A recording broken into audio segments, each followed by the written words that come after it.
Good evening, everyone. Good evening. I'm Tina Tyshaw, along with Ben Singer. We're from WSAV TV. We're proud to be here as your moderators tonight. And welcome to the Chatham County Candidate Forum, featuring candidates for our County Commission Districts 6 and 7, also Commission Chairman and District Attorney. We want to take this time to welcome our viewers watching on WSAV.com. The live stream right now, will remind you can share that with your friends and family who weren't able to attend tonight so they can watch what the candidates had to say. Now we want to hear from the organizer of tonight's event, Dr. Kimberly Barton with Georgia Southern. Welcome everyone. My name is Kimberly Martin-Tecklenburg. I'm an assistant professor of political science here at Georgia Southern University.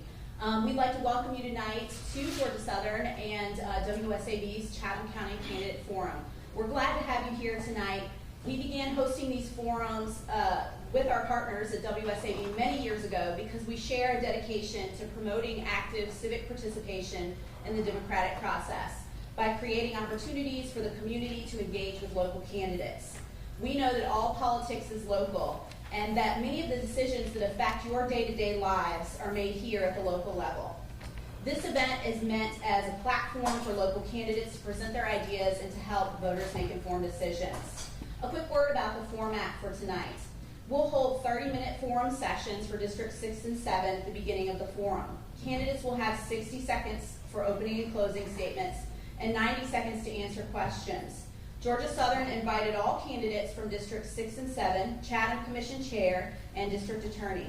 Some candidates were unable to attend due to prior engagements, but we were able to accommodate those candidates who were able to come. So therefore, we'll hold a 15-minute session for Chairman candidate Joel Boblaski at the end of the session. As a reminder, Georgia Southern does not support or oppose any candidates. Again, I'd like to thank our partners at WSAV, especially Ben and Tina, who are enormously talented and have years of experience moderating these events. I'd also like to thank Georgia Southern University, and in particular the College of Behavioral and Social Sciences and the Department of Political Science and International Studies for sponsoring this event. Finally, I would like to thank my Georgia Southern election ambassador students who have been helping us make Georgia Southern a voter-friendly campus this election season. You may have met some of them on your way in. I've got Madison McGee, he's around here, if you wave your hand if you are. Tamaya McIntosh, Helen Gladys Scott, Paris Angelica Hull, Danny LaFay, and finally our student organizer of this forum, Robert Mayo, who will be keeping time in the front row. He's got a very hard job. So thank you all for being here, and without further ado. Thank you so much. Can we get the candidates for District 6 to the stage, please?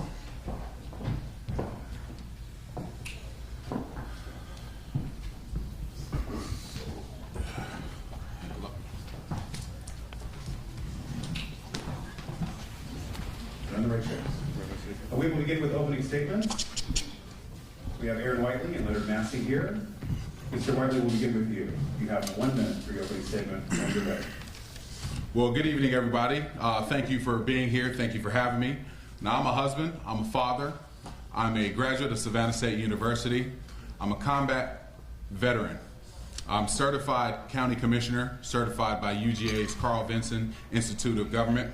And since I've been your commissioner, I've worked with my colleagues on both sides of the aisle to get things done and tackle the challenges that we're facing. Now, I've stood shoulder to shoulder with the citizens of West Chatham, to include Georgetown, to make sure that the citizens are at the table when it comes to the growth and development that we're experiencing. I've made sure that Ogeechee Farms is no longer a forgotten part of our district. I've worked with aldermen and women throughout the county to get things done.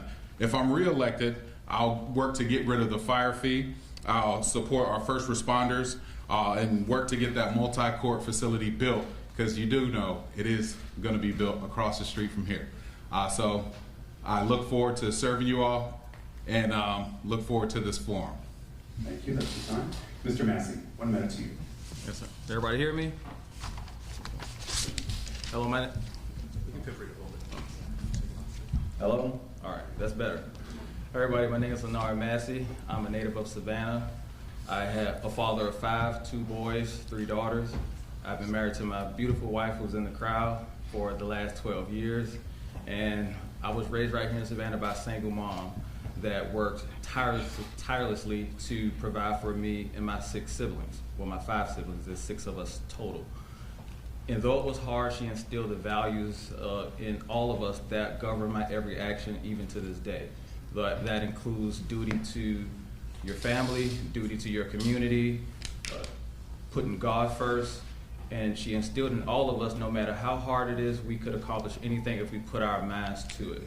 And so professionally, I've worked as a hotel general manager downtown Savannah for the last 13 years, where my specialty has been taking on underperforming and distressed assets and turning them to high-performing operations.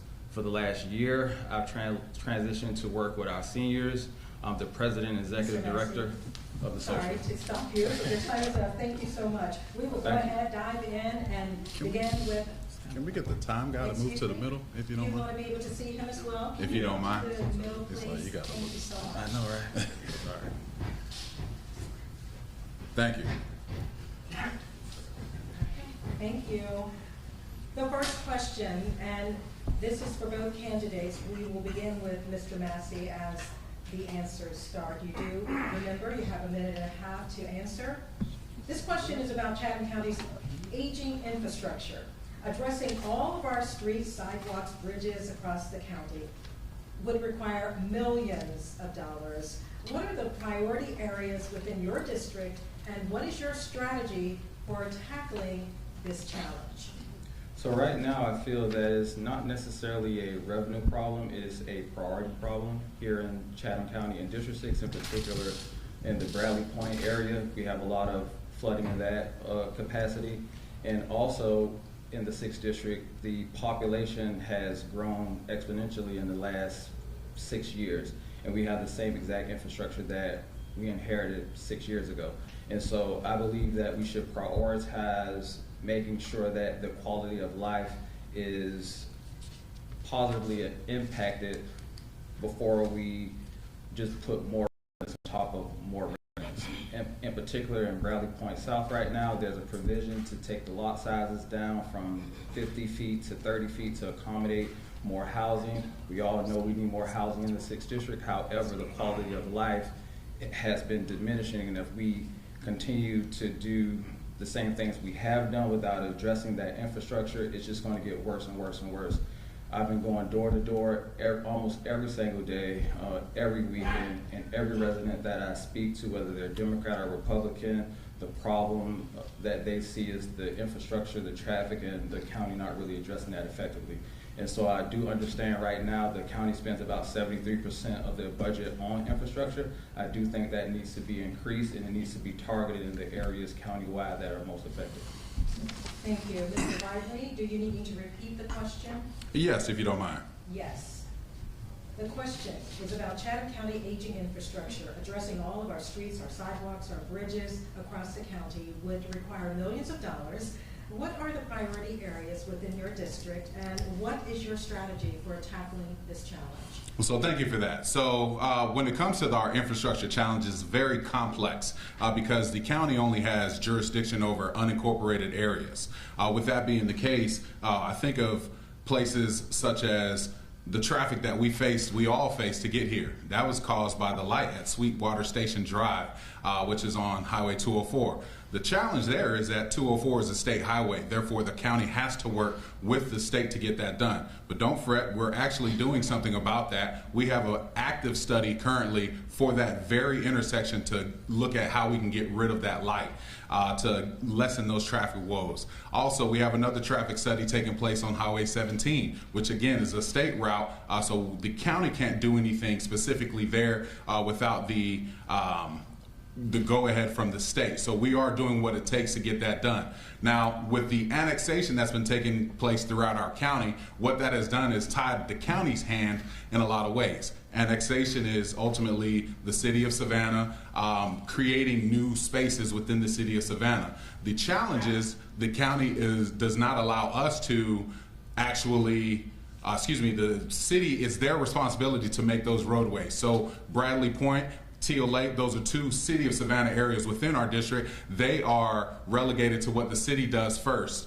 We as the county don't have sole discretion on what to do with those areas, but we are working in collaboration with them to get it done.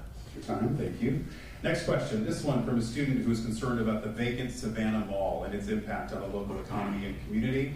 The Savannah Mall was sold at auction in 2022. The new owner still has not updated the community about what will happen there. So if you had a say in the future development of the property, what type of development do you think is most needed in this part of District 6? Mr. Whiteley, we'll start with you.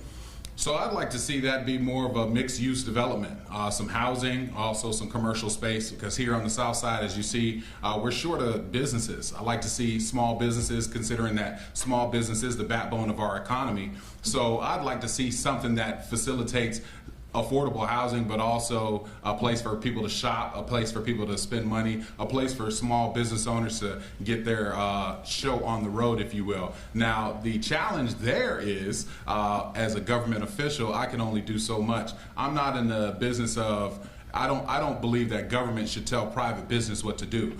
So I don't think we should overstep there. However, if there are vagrancy issues, which we have seen, or if there are crime issues, which could be the case, then we need to step in there. But again, best case scenario, I'd love to see a mixed use development there with commercial and housing, considering that housing has gotten so unaffordable in our community due to our growth. There's a tremendous need for places for our workforce to live. It makes no sense for our first responders to have to live outside of our county lines to be able to afford a place to live.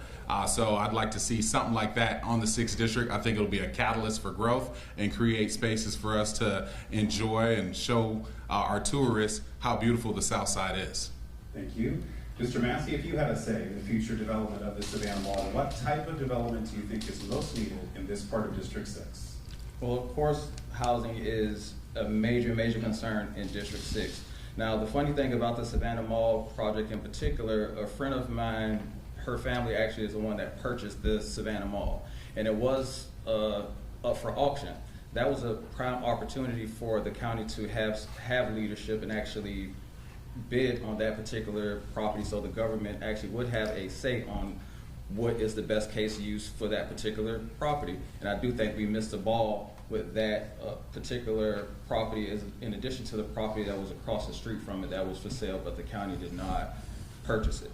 And so the best case scenario is for it to be a mixed use type of facility. However, housing is the #1 issue that plagues the 6th District. The traffic just keeps getting worse and worse and worse, and we're just putting more housing areas that are already oversaturated. So we do need to broaden the base. That is a prime opportunity to do that. And I do also happen to know the ownership of that Savannah Mall is open to suggestions from the county, and they've been trying to work with our local municipalities to come up with the best case use for that particular property.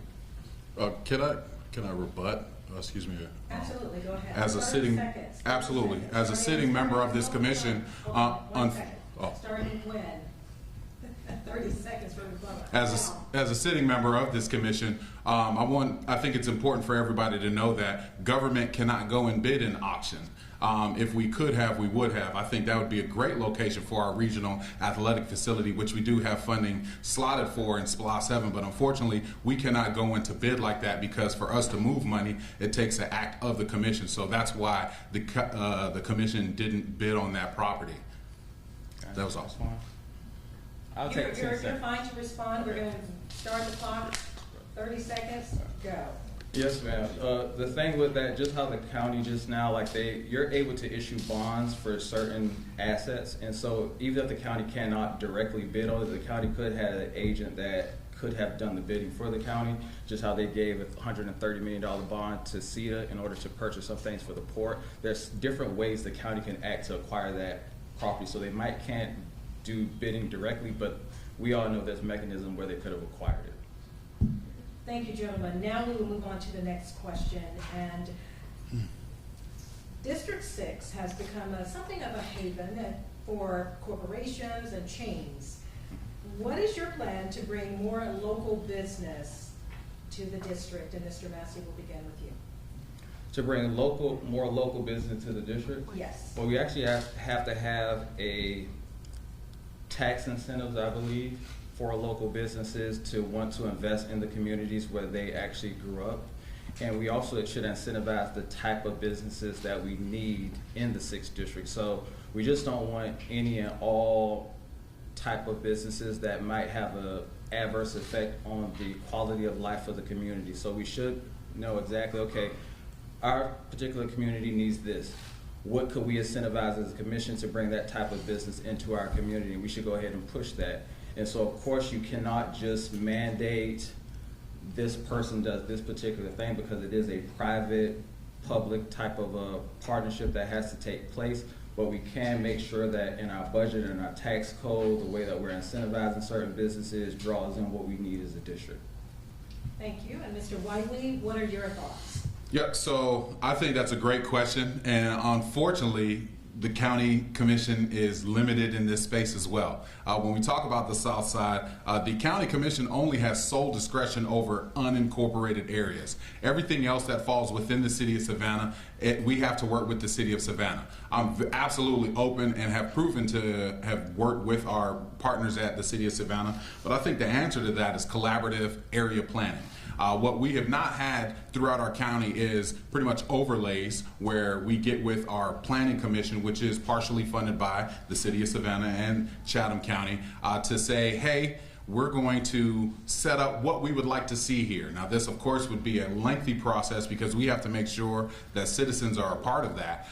So again, collaborative area planning would be great to solve that, but aside from that, you know, tax incentives aren't.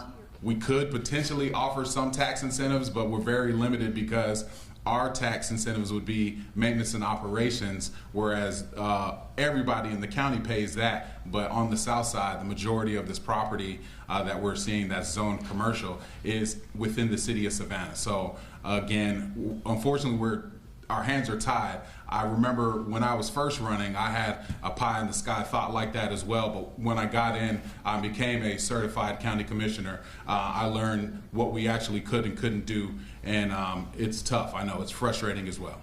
Thank you. Let's move on here to this next question. District 6 has many families, schools, and neighborhoods. So what plans do you have for recreation and community events in the district? Mr. Whiteley, you begin. Absolutely. So something I'm extremely proud of, I've worked with our commission to get the SPLOS 7 project of a regional athletic facility to be placed in this district. Now that facility is going to be a multi-court facility. We've had multiple workshops about it. If you know, Google it, you'll see what I'm talking about. But that is going to be put right next to Lowe's. Next door to the Home Depot shopping center. So we own that land and we're going to be placing that there. I think that's one of those spaces where we can get families in, we can have youth go and engage in different things. Something else is working with, again, collaboratively with our municipality partners to create a more robust recreation system. We have recreation now that is city specific. There's City of Savannah, there's Chatham County Rec, there's Garden City Rec. Well, if we pooled our resources, I think we could offer a more robust recreation program for our community. The last thing I would say is you know, tapping into means for families and people to get engaged that's not sports. So something that I did is work with my community stakeholders to create youth court. That's a way to get youth involved in court and law and have a positive interaction with the criminal justice system. So we need spaces like that to ultimately create a better society for us all. Thank you, Mr. Massey. What plans do you have for recreation and community events in the district? As you know, they do have the recreation thing that's going on behind Lowe's. That is a positive for our district. Unfortunately, it's going to be a decade or more before we actually see that come to fruition. So what can we do right now to address that issue in our district? Of course, I believe that we should engage all of our stakeholders. I kind of agree with Aaron in that regard, that we have different municipalities with different functions that have different assets. And right now there's not the best communication and the best collaboration to administer those assets for the community, because is one of the things I just want to bring everybody back to.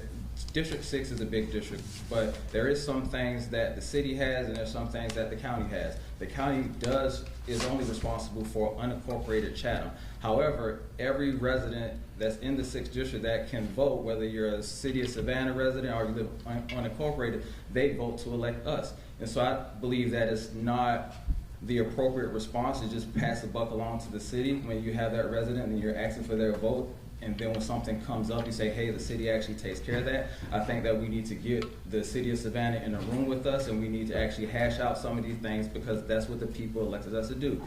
Being an elected leader is hard, but we ask you guys to do that, and so we need to do what's best for the community. Mr. Whiteley, I do want to ask you this question for a rebuttal. Yeah. Will it really take 10 years? Yeah, I think that was quite presumptive by my friend here to say that it would take 25 years to build a courthouse. And I've been on the commission for 4 years, and the courthouse is getting finished. The Emergency Operations Center is getting underway. We've already had a groundbreaking, and the the Early Learning Center is in the process of getting built. So we have worked tirelessly to shorten up the time frame on these SPLOS projects, first of all. Now, I just want to say, and as it relates to the term passing the buck, you know, there's one thing to pass the buck. There's one thing to pass. I mean, he's going on longer than 30 just seconds. a moment. Listen, let me just say this, okay? We are going to be cordial tonight. Absolutely. I asked Mr. Whiteley a question about will it really take 10 years? And I will allow you, as your moderator, to finish your statement. And Mr. Massey, we will make sure that we give you equal time when it's necessary. So because I asked you that question, you've answered it. Now, will you start the clock, please? And you have 30 seconds. Thank and you. We'll continue with the next question. Thank you. So as it relates to passing the buck, there's one thing to pass the buck. There's another thing to know what you're getting yourself into. What I will never do is tell the citizens of Savannah or the citizens of Chatham County something that is not the case. One thing that is not the case is that we can just do whatever we want as Chatham County just because the city of Savannah lies within Chatham County. That is not the case. And it's important for you to know that, so that as you move forward, you don't presume that the county can do something that we can't. And that was the point I wanted to make. Thank you. Thank you very much. We'll move on with the next question, and Mr. Massey, will begin with you. What issue do you see as the most pressing issue facing District 6, and how will you address that need if you are elected as District 6 representative? Well, the most pressing need for District 6 is the infrastructure, quite frankly. And again, it's not pie in the sky to say that we can accomplish something, because we actually can accomplish it if we have the will to accomplish it. And so right now, that you can ask stakeholders in any particular function or area of our county, and right now the buy-in with the stakeholders is not where it needs to be. So that was the point that I was making. The city of Savannah has its agenda, the county has its agenda, and I do believe, because they worked together in the past to accomplish great issues, this is an issue that they could accomplish together. And right now we have been falling short in that regard. So it's not necessary to pass a judgment at a particular person, but we do have to recognize reality. It took the county 25 years to build the courthouse, and I will be very surprised if it takes them less than 10 years to build this facility that he's talking about, and more than likely it's going to be more than 10 years. That is just the facts. Mr. Whiteley, what do you see as the most pressing issue facing District 6 going forward if you're reelected? Yep. So growth is happening at a tremendous rate, and the 6th district is part of that last frontier of growth. And so area planning and infrastructure, I'll agree with Mr. Massey on that. Infrastructure is going to be big. How we create roadways to move people, how we make our public transportation system more robust to move people, to lessen vehicles on the roadway, but also water is going to be another part. Why I say that is because we have a looming water challenge in that we're having to lessen the draw from the aquifer. We have a need to create more water because we have so much growth. So we're going to have to be thinking more regionally, but before I even get there, we have to make sure that the citizens are at the table when it comes to the growth and the infrastructure challenges that we need to tackle. So infrastructure, but also the other thing I want to add is the vagrancy issue. So we have homelessness that has expanded tremendously throughout our district, and homelessness is not a crime. But vagrancy, people using drugs in public, people littering all over the place is a challenge. So I think that's going to be one of those other pressing challenges that we're going to have to be creative to solve in order to not criminalize homelessness, but make sure that we are also keeping our streets safe for our families. Thank you. All right, next question. In 2024, the county budgeted $18.5 million to provide its own fire services. Some county residents have expressed concern that the general fund and special service district budgets still include a fire fee for unincorporated residents. What steps, if any, do you plan to take to address this issue? Mr. White. Yep, so I think that's a great question. The fire situation was a challenge that we had to face immediately, because if we waited any longer, we would spend a whole lot of money to create a fire department. Fire safety should not be left to a third-party entity. Now, to answer the question, the fire fee does not come out of the general fund. The fire fund, which is $18.5 million, is funded by the SSD and the fire fees that are collected. Now, it is my goal to get rid of that fire fee within the next 3 to 5 years, but until we get there, I can tell you that it is not coming out of the general fund, because the people who benefit from that service live in unincorporated Chatham County. And to just, while I have time, since he hasn't hit me with the 30 seconds yet, I'll say that I'm one of the people who really felt strongly about us creating a fire department, because again, we cannot leave fire safety, your safety, to a third party entity. Now, we were able to purchase a fire department for $7.5 million. If we waited any longer, then it would have been a whole lot more money. We were able to accomplish this without raising the millage rate. So now we have a county fire department that went immediately into action during our recent hurricane. So I think we made a darn good choice. Now, it's painful right now, and I understand that, but with the great growth that we're experiencing, if we don't prepare for tomorrow, we'll sit back and wish that we did something then. So to do that without raising the millage, I think was great, and I applaud my colleagues and also Chatham Emergency Services. Mr. Massey, what steps, if any, do you plan to take to address the fire fee issue? Well, the fire fee is something that should not have been passed in the first place, and so it's easy to say you'll get rid of it when we shouldn't have passed it in the first place, because it's the single most unpopular issue in unincorporated Chatham County today. So that's one thing that we should do, we should not have done in the first place, and that's what I would try to work to get rid of on day one. Another thing about the fire fee, or about the fire department, what the county did by purchasing that fire department was something that the community had been speaking or asking them to do for over a decade. It's been an issue in Chatham County, and the only reason that it got addressed is because they passed a fire fee and it was so unpopular, so they had to purchase the assets of that particular organization, because Southside Fire was a private organization, and it was the only private organization that provided fire services in Chatham County. It never should have been that way. And so we had the resources to do this beforehand, and we waited until it became an issue and a straw that was breaking the community's back, and then we decided to act on it. And so if you get me in this position, I truly believe that my background provides me with the expertise and the foresight to plan accordingly, to look at these issues down the road, 5 and 10 years down, so that we're not caught blindsided and having to react in a manner that we did to purchase the fire department. Please. Let's move on.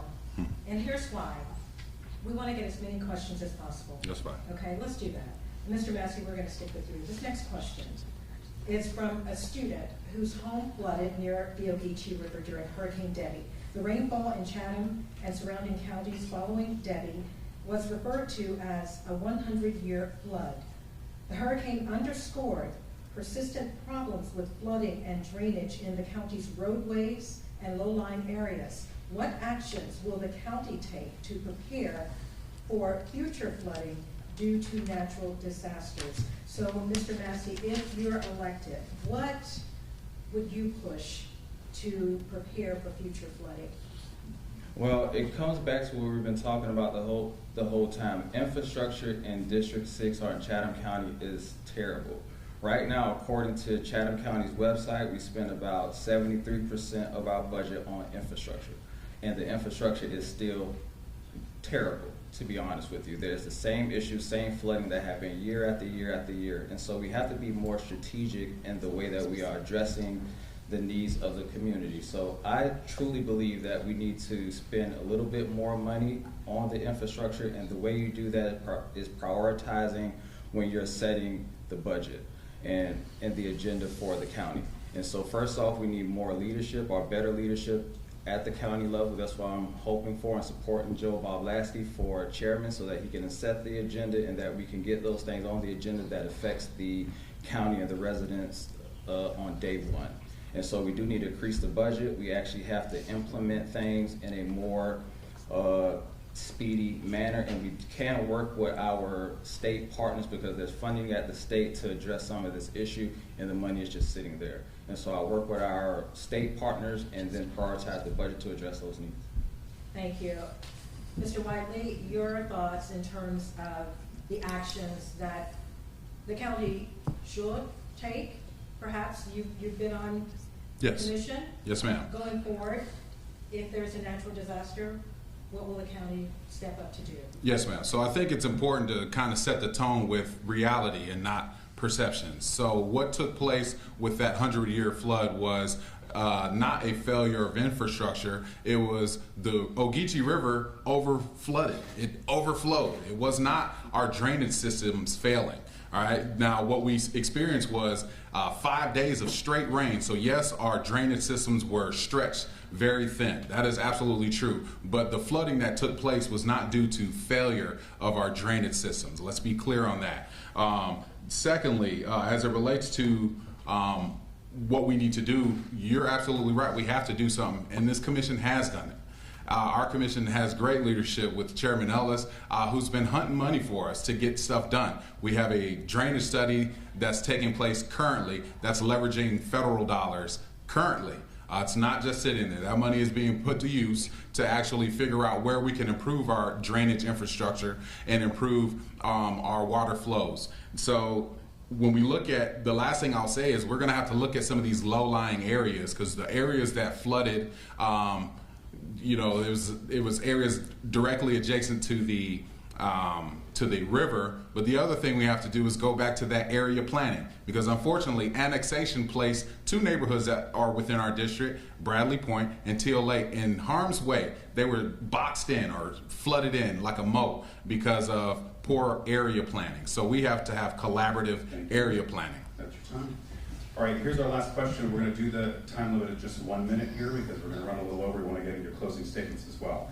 This one is about crime. So what initiatives do you plan to support to strengthen the relationship between law enforcement and the community, and how will you ensure that residents feel safe and heard? Mr. Whiteley, we'll start with you. You have 1 minute. Yes, so community policing is an effort that our police department has employed, and I think that's important, because if the police department doesn't know who they are policing, then it ultimately is not a good relationship. So I would continue to fund our police department with the resources to expound upon their community policing, which is them engaging, just getting out and talking to the community, giving them kudos for just having positive interactions with our community. I think the other thing when we think about crime is creating opportunities for families to improve so that crime isn't something that people turn to. Crime is a symptom of poverty.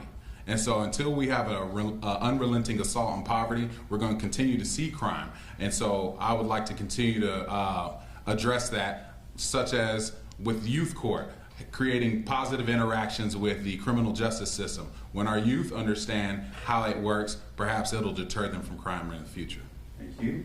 Mr. Massey, what initiatives do you plan to support to strengthen the relationship between law enforcement and the community, and how will you ensure that residents feel safe and heard? In 1 minute. Well, actually, you can address that with the budget as well. And so we can work with the district attorney's office to see exactly what resources they need in order to effectively provide the resources and the people to actually solve a lot of the crimes that are taking place. When you speak about the community being fractured with the police department or with law enforcement in general, some of that is based on the limited resources that law enforcement has in order to address some of these issues.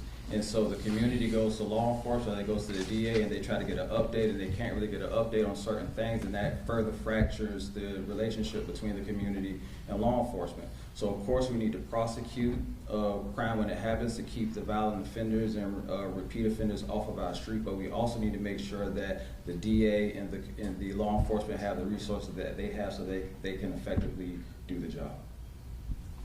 Thank you.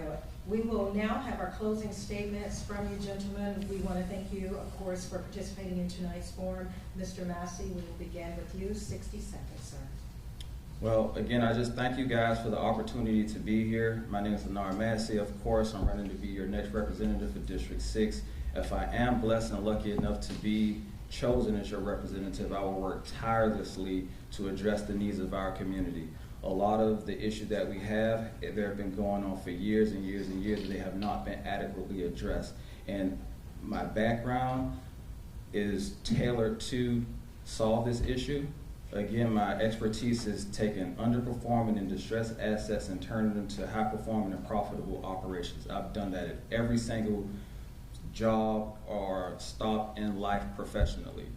That's my area of expertise. And so I want to take that same drive, energy, and effort, and instead of focusing on myself and my career, do this for the community because Chatham deserves better, and I'm the person that can deliver.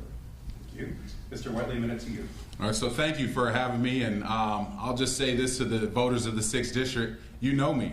You've seen me in your communities. You've spoken to me on the phone. You've seen me or communicated with me in your emails, and you know I've always been upfront and straight with you.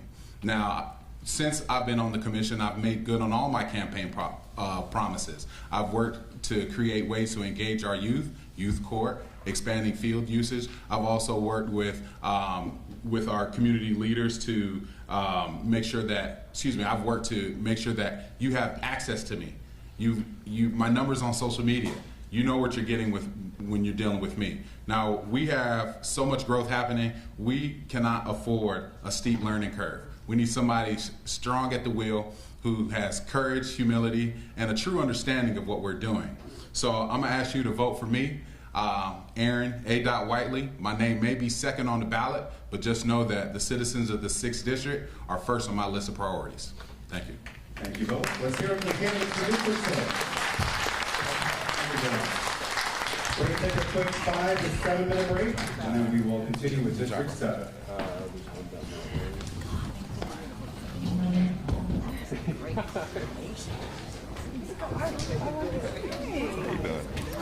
Something about him that maybe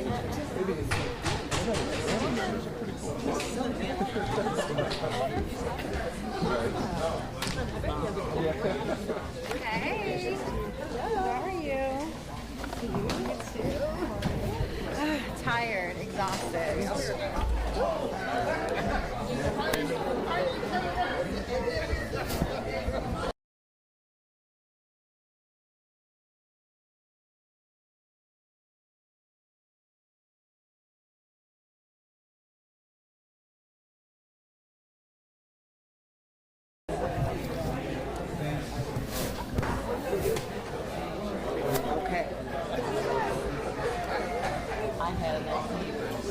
I'm listening. You got it?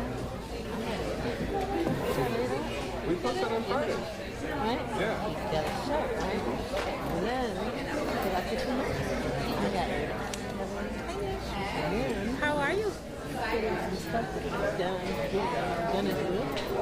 And again, you got it. I know I do. I know I do. Anyway, I feel like I'm Doing good? I like it. Good for you. Oh,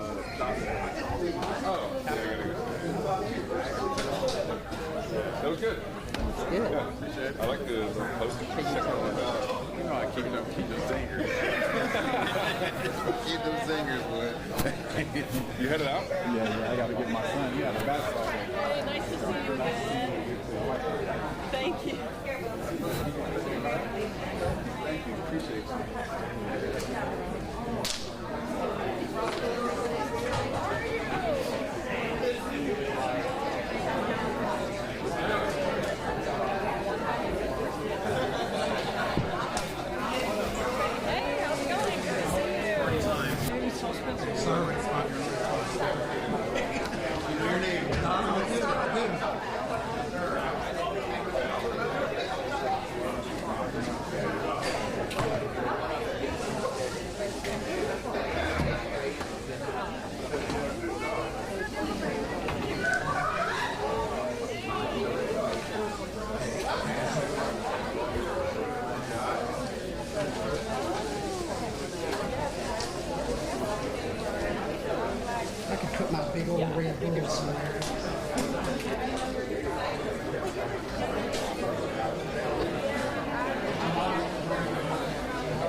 60 seconds for an intro.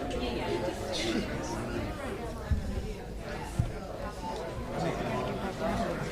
I mean, you know.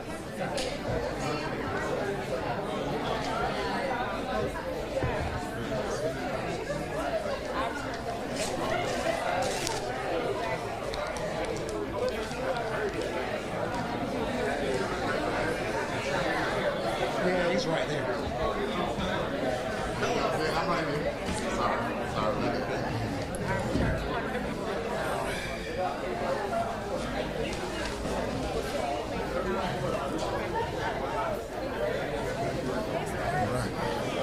Doing all right? Yeah, you know how you done. Busy. Busy. That's the way to do it. Yes, sir. This should be fun. Yeah, it will be.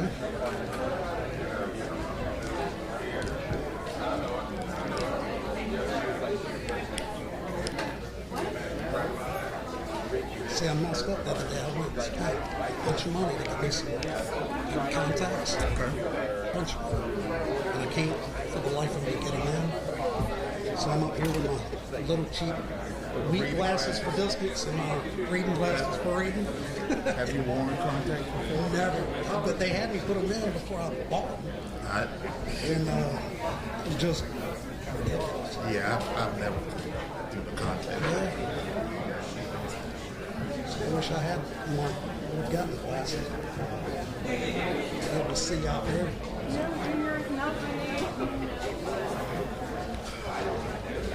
How's your family? They're good. How about yours? Same here. Kids growing up. Yeah, quickly. How old are yours? 21, 19. Okay, good. They do grow up fast. Yeah.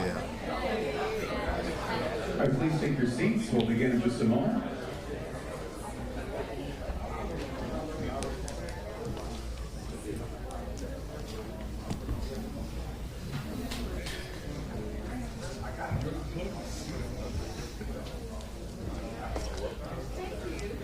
We're gonna do this. Although TAs are going at each other. Well, they're both here. Hey. Long time no see. What's going on? Good. I look a little different now than earlier. Oh. We will begin Dude, it was like cold our out. second I need to get one of these. political forum in 30 tripped it. seconds. Did you really? Yep. I never get so lucky. What's going on? Yeah, you? Staying busy? What is this? Yes. You're a cop now? No, I'm just kidding. No. She's nuts. You know, we got our hands in other stuff. Less stressful than cycled politics. Yeah. Welcome back, everyone. It is time now for us to continue tonight's political forum here in Chatham County, and we will do so by visiting District 7, the incumbent Dean Kicklighter, and his challenger, Orlando Scott. Gentlemen, you will have a minute and a half for your opening statement will be a minute. For your questions, a minute and a half. That's your answers. And of course, we'll have a follow-up later with a closing statement, and that will be 1 minute. So we'll begin now with our opening statements, and we will begin with Mr. Orlando Scott. You have 1 minute, sir. Thank you, Tina. Thank you, Ben, for having us here. Thank you, Georgia Southern, for hosting this great forum. My name is Orlando Scott. I am the Democratic candidate for West Chatham District 7 for a county commission. I'm all but 10 years, a lifelong native of Savannah, Georgia. Went to school here, business degree at Savannah State University. Professionally, I'm a retail district manager, active in the community, a elder in the church, and committee member for Pula Juneteenth, and just a host of other things. My priorities running will be infrastructure improvements, fair taxation, and just community engagement with not only the residents but the business sector. And thank you for having me. Thank you. And now, Mr. Kicklighter. Thank you. 1 minute? Yes. My name's Dean Kicklighter. As stated, I'm the incumbent. I am married, and together we have 4 adult children. We have 5 grandkids. My political experience, I was mayor pro tem at the age of 26. I was one of the youngest mayors in the history of the state of Georgia at 28. I then moved on to the county commission, and I've served many, many years on the county commission, and also served several as chairman pro tem, which I am right now, of the county commission. Having said that, I'm the second youngest person on the county commission, and I'm running because the 7th district needs better roads, it needs better drainage, it needs someone that'll fight excessive industrial development, someone that'll get rid of the fire fee, and someone with negotiating skills. As I did when I negotiated on live TV with the city of Savannah and came to the lost deal that saved every taxpayer in every city and in the unincorporated area thousands of dollars a year, I'll apply that with the federal government and others too. And I'm going to have to finish my intro in the next question. Okay, that's your time. But we're going to begin with you for question number 1. So this question is from a student who lives in Pooler, is frustrated with the lack of public transit options. In 2022, a small number of Pooler residents voted against increasing property taxes to pay for an expansion of CAT buses. As West Chatham continues to grow and bring new job opportunities, what can the county commission do to work with the city of Pooler to expand public transportation options? And is this a priority for you? You have a minute and a half. Well, the beauty of living in the United States of America is we get to vote on things. And if the citizens there vote for it, how about it? If they vote against it, then it's not there. I'm not their dictator, I'm the representative. I do what they want. And what better thing can you do than let them choose? That's where I've stood from the beginning, and that's where I always stand. Going back to my intro, we need someone that will fight the excessive industrial development coming to the 7th district, as I've done when I have stopped a dump once it had already been started. As I've stopped warehouses from coming in, I will stop more in the future. We need someone to get rid of the fire fee. I already have the proposal out there. My proposal, along with Commissioner Pat Farrell, that represents the other largest unincorporated area. We need someone with the negotiating skills like I displayed when I owned live television, took over the almost failed negotiations with the city of Savannah and all of the other cities, local option sales tax. Had that failed, everyone's taxes would have gone up. If you don't brag on yourself in politics, nobody knows. They know the bad things, but they don't know the good. I saved lost that day. We need that experience and leadership to remain on this county commission. That's why I'm seeking re-election. Thank you. All right, Mr. Scott, question. As West Chatham continues to grow and bring new opportunities, what can the county commission do to work with the city of Pooler to expand public transportation options, and is this a priority for you? Then I'll answer your question. We have a community where there is no progressive thinking right now going on.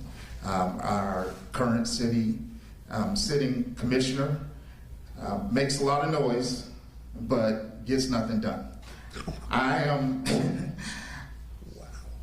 will commit from the transit standpoint to make sure we have some type of micro transit. I'm not saying running big, large buses into our subdivision and our community, but we need some out-of-the-box thinking to get our citizens out.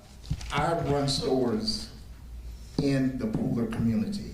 It is very tough getting frontline workers that live in Pooler. We need some creative thinking to get them from Savannah, to get them from Port Winthrop and other areas into Pooler. 30 seconds to respond. His lack of understanding, experience, and ignorance towards the subject is on full display.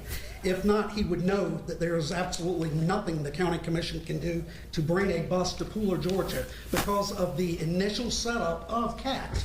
It is a state change, takes a state law change, has nothing to do with us, but it sounds really good.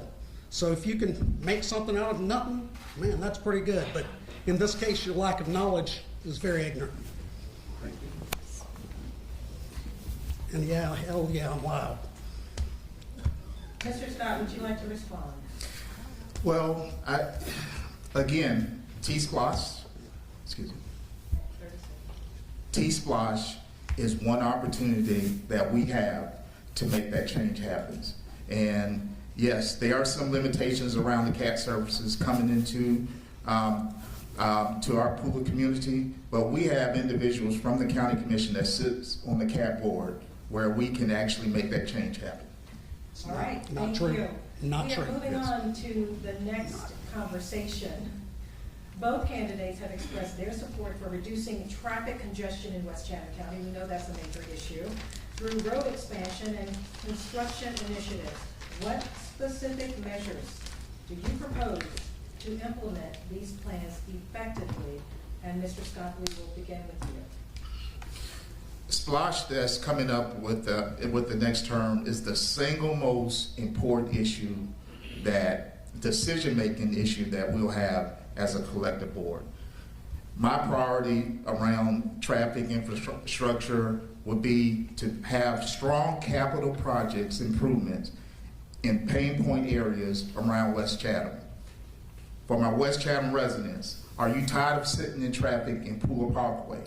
Are you tired of sitting in traffic on Benton Boulevard, on Pine Barren Road, ingress and egressing out of the Target connectors?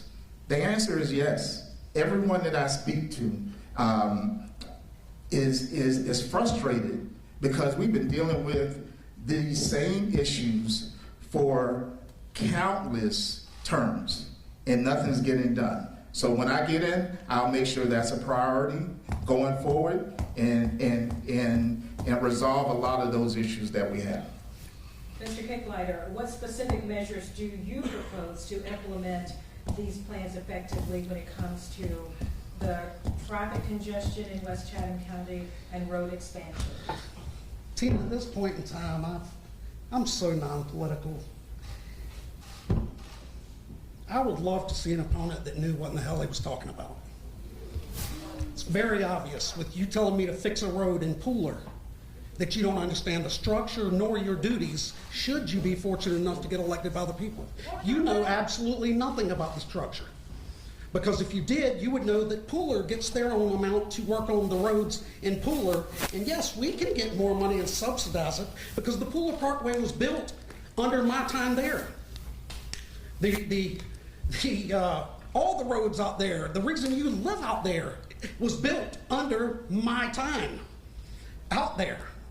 It's not the county that does it. It's the cities get their money. We can work with them to help them get their part. And then I would do like I've done in the past and bring home the lion's share of SPLOST monies to my district, like I've done when I got $17 million for flood pumps, when I got all the millions for the roads out there. If you go look it up, you'll see every SPLOST I've been involved in. I've brought by far the majority of the monies home to my 1/7 district, and there's 8 districts, folks. And mine brings it home. That's because we're no longer the red-headed stepchild. like we were when I first got elected. People know we're the future of the county and we have to invest in the county. I will have line items placed on the next SPLOST, and we will get the roads built as we should and help Pooler and Hanson as we should. Thank you, Mr. Thank you. Scott. 30 seconds for your rebuttal. Yeah, he's speaking in his little silo where he's operating on his own. But if you would engage with the municipality leaders, we can get a lot of stuff done that you're saying we can't. So I'll commit to doing that. Oh, I will too. And as I've done. Next question, I John. thought I had to rebut when I was. Okay, 30 seconds, go. As I gladly and always do. I've represented all of my cities well. I started with 5 cities in this district. It's shrunk because of all the amazing growth that's taken place while I was there. And I plan to be there to help guide the growth because it's coming whether we like it or not. And as you can tell, I will fight to guide that growth in the right direction. Okay, thank you. Next question. District 7 has many families, schools, and neighborhoods. What plans do you have for recreation and community events? Mr. Kicklater. Repeat that, please. District 7 has many families, schools, and neighborhoods. What plans do you have for recreation and community events? I plan to bring the lion's share of SPLOST monies home, like I've done in the past, to continue to improve the county facilities that we have. I plan to work with the cities to help them expand in any way that they so choose, but I do not believe in, contrary to what I heard a couple of people say here recently, I don't believe in government duplication of services and duplication of taxes to people. If Pooler's doing something, I'm not going to charge you and tax you at home. I believe in letting you keep the most money in your own pocket that you can keep. So support Pooler, support Bloomingdale, support all the cities to continue doing their fabulous job, enhance the areas that we're supposed to enhance. And it's really simple to be able to do that without having to spend tons of money and double tax the citizens of the county. Thank you. Mr. Scott, what plans do you have for recreation and community events?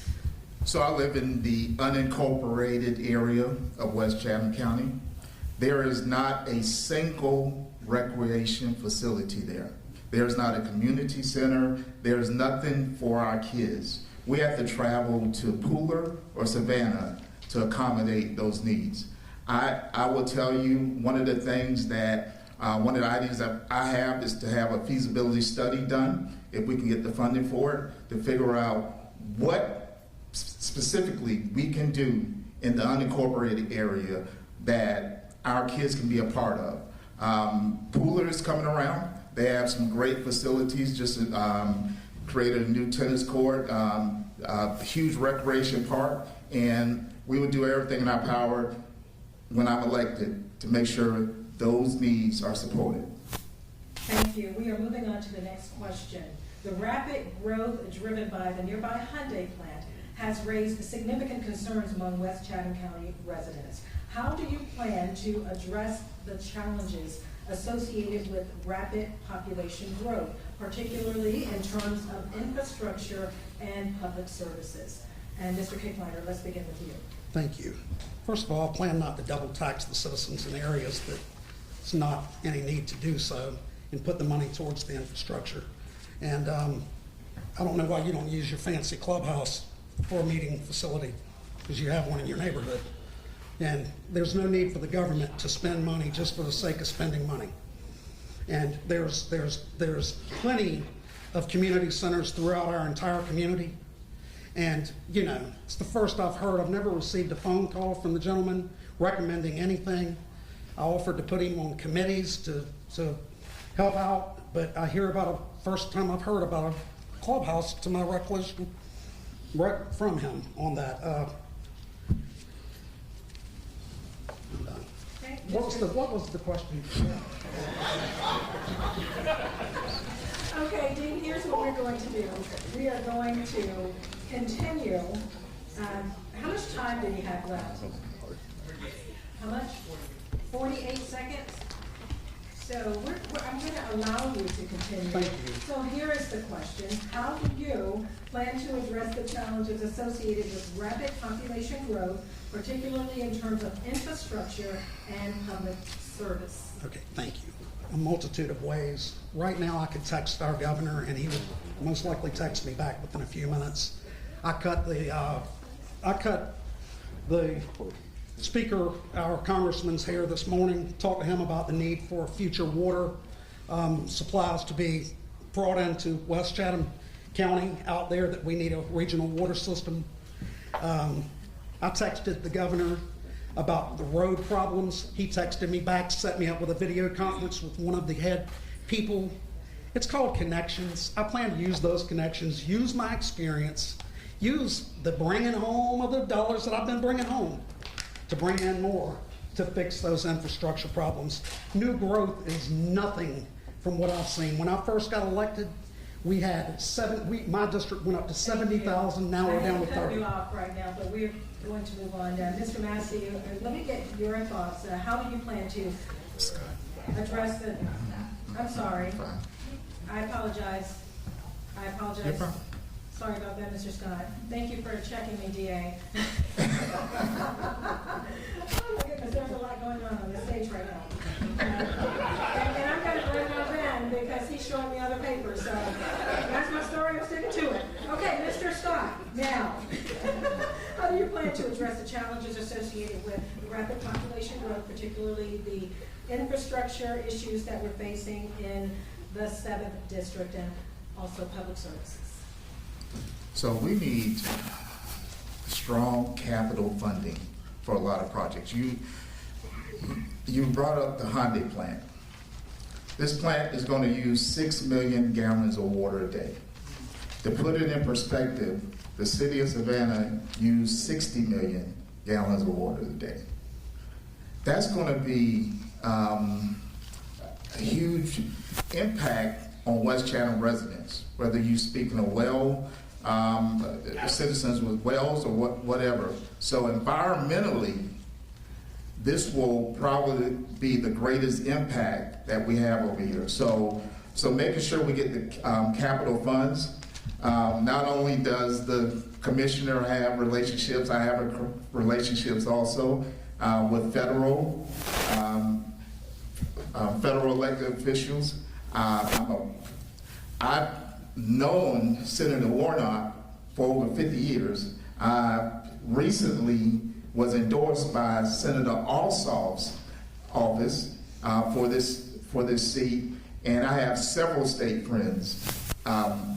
We won't have a problem with getting funding. It's just making sure we're building and we're engaging with those individuals. Thank you. Thank you both.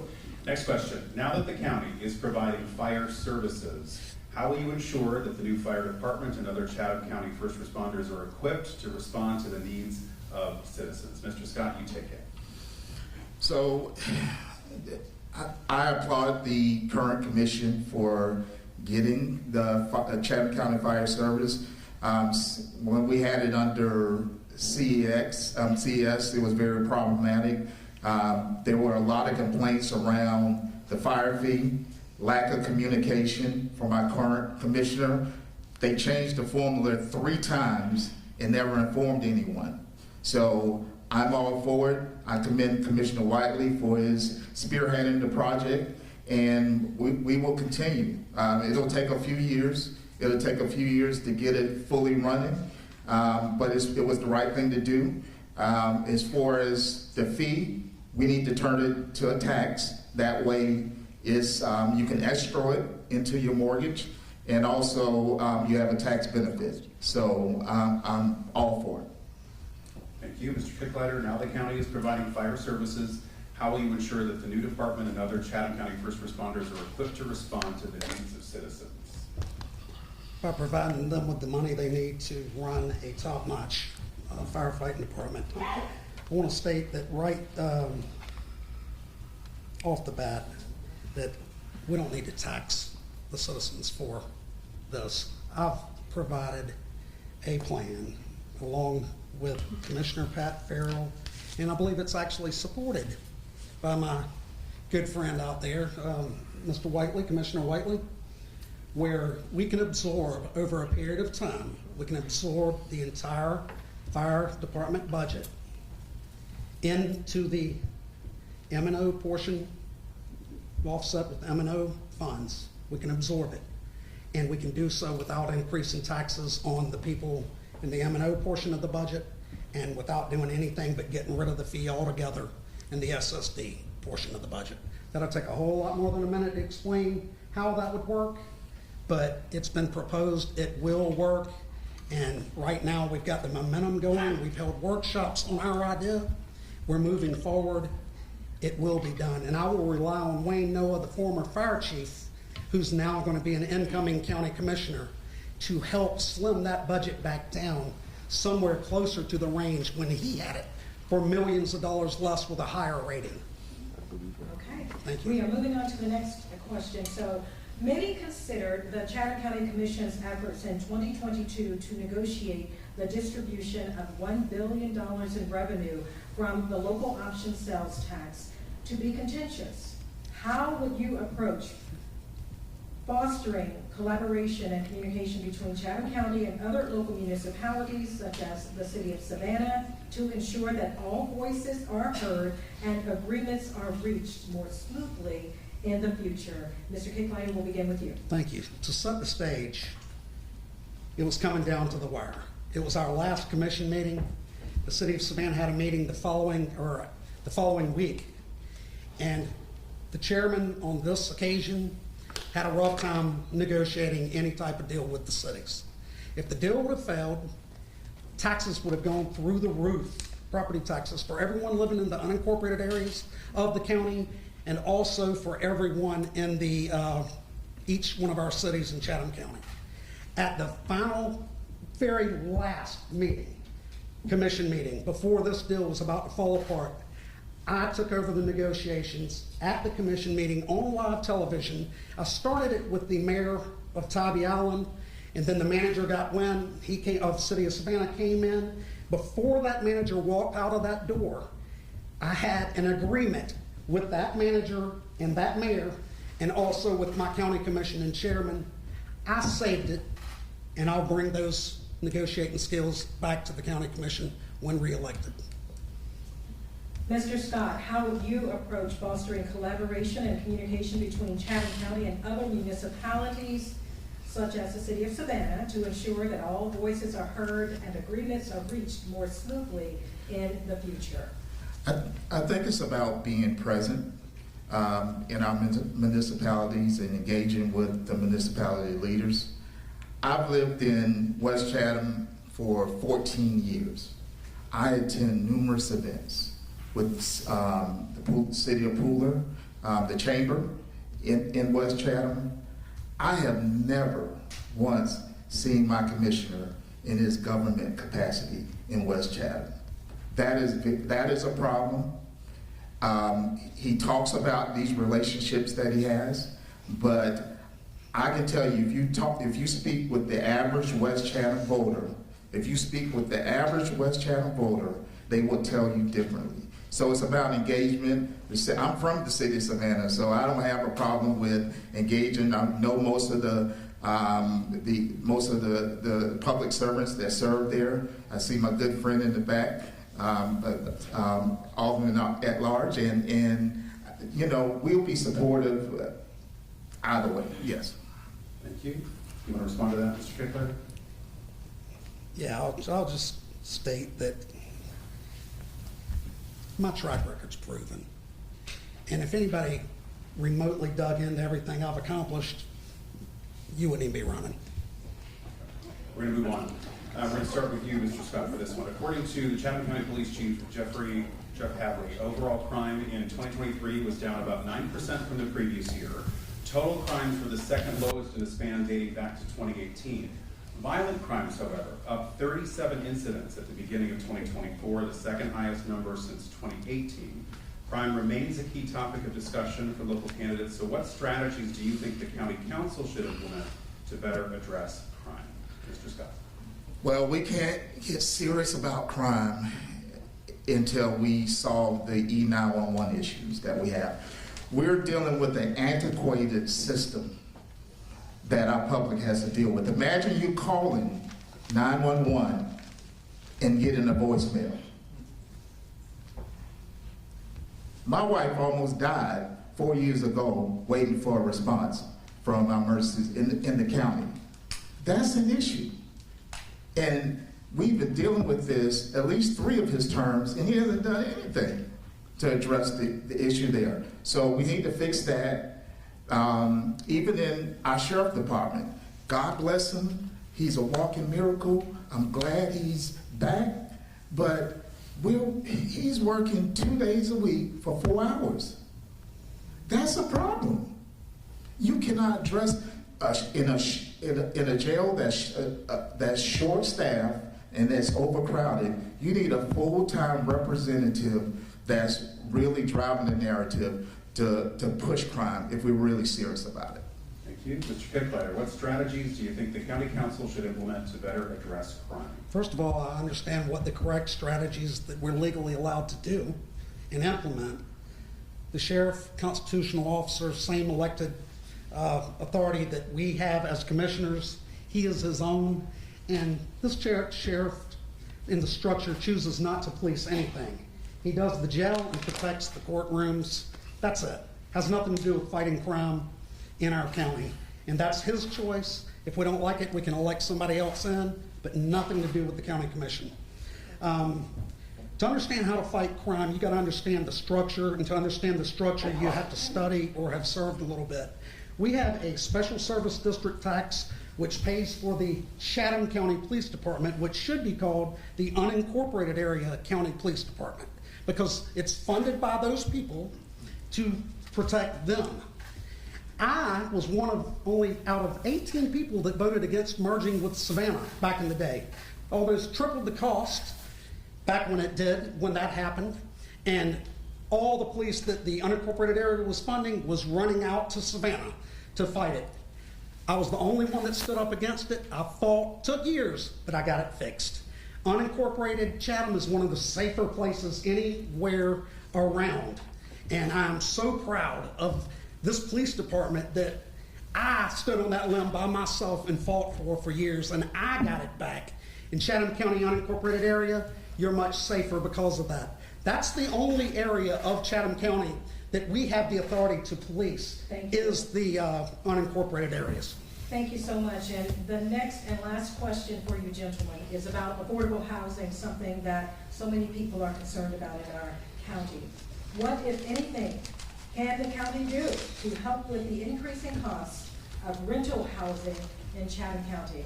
And Mr. Kickleiter, we will start with you. Thank you. As a commissioner who first came on board with a $12 million deficit, I inherited it, that had to look at nonprofits and cut their funds just to not increase taxes crazy. I always look for ways to do things without spending an abundance of money. What we can do is we can simply, through zoning, address this issue by allowing areas to build tiny houses. Tiny homes, less money. That's one way we can do it without the government spending a fortune. As far as other things go, we have, again, I'm totally against duplication of services. We have the city of Savannah with the housing authority. Each city, we, in general, look out in the unincorporated areas. That's what we have the authority to do, is change the zoning only in the unincorporated areas. We don't have the authority to do those things in those cities that was stated previously. It would be great, but the reality is we just don't. And we can do things like that. It would be a simple thing to do. In smaller homes, right now, there's a minimum square footage in basically every city has minimum square footage of their homes. If those were decreased, then prices could decrease. That's a simple solution to housing that won't cost the taxpayer one dime. And Mr. Scott, what, if anything, can the county do to help with increasing the cost of rental housing in Chatham County? I would be open to coming up with solutions, finding subsidies for developers that are interested in developing low-income housing, and we probably need federal help with that. Working with our state legislators to write laws to protect the vulnerable citizens of our community, I think is needed. I'm agreeing with him around the tiny homes and homes for veterans. We have to do something. Our veterans are suffering. Our homeless population is critical. We ran them out from under Truman Parkway, and guess where they're going? They're coming to West Savannah. They're coming to the South Side. They're coming to Garden City. They're coming to the unincorporated areas. So we have to find solutions right now, and we need someone that's just not talking about it, that's going to do something about it and reach out to individuals that we can work together to find solutions. Thank you. Since I was mentioned there, I would like my 30 Okay, seconds. 30 seconds. We need someone that wouldn't mention a subsidy when that's already in place.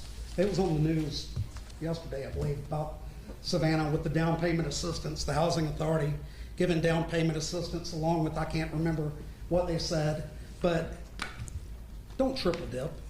You know, let the citizens donate to the nonprofits that they choose and get their own tax deduction. I don't believe government is smarter than the citizens. I don't think we should take your hard-earned money and donate to nonprofits and you not get the opportunity to donate to who you want to and get your tax That's deduction. your time. All right. Thank you. It is time for closing statements now. We're going to begin with you, Mr. Pickletter. You have 1 minute when you're ready.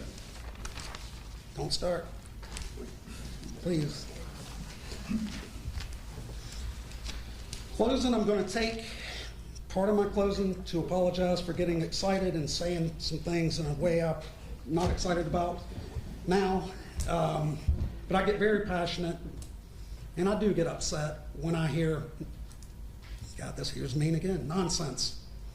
And again, if you look at my record, folks, I'm probably the most financially conservative commissioner in the history of this county. I have never once in 28 years of politics voted to increase taxes, ever before. I'm the one that's there.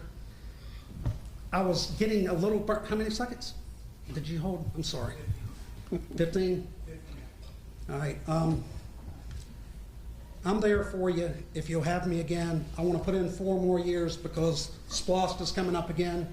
And like I said, I bring home the bulk. I want to do it again, and then I want to get out. I'm not dying to stand up and get ticked off over and over for 100 more years, but I've got things I have to finish. I've got to finish the fire fee elimination. Thank you, sir. We appreciate that. And these roads. Mr. Scott, 1 minute to you. Thank you again, Ben and Tina, for having us. You know, I just want to serve. I'm a public servant by heart. My community record speaks for itself. Professionally, I'm responsible for millions of dollars in profit and loss. I have the experience. I have the interpersonal skills that can relate across the board to a wide range of people.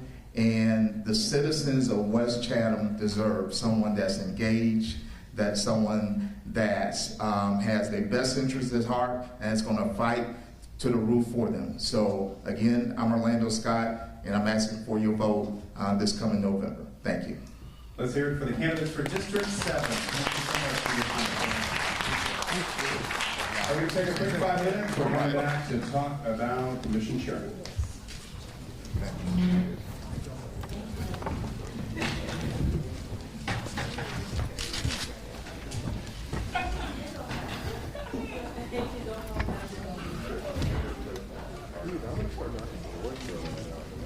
I got that. I was considering making a motion.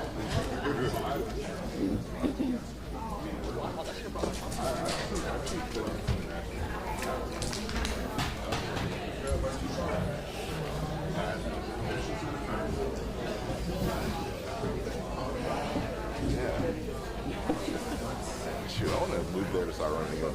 That's how you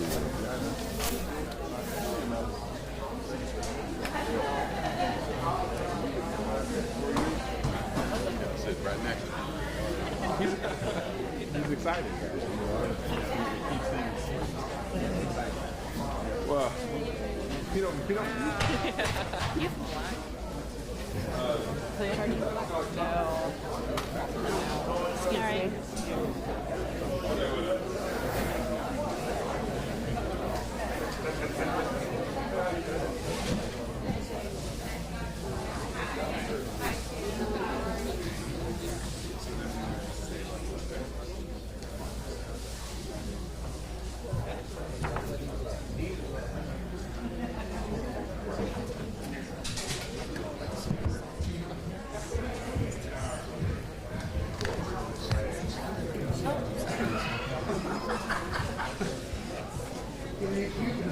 We'll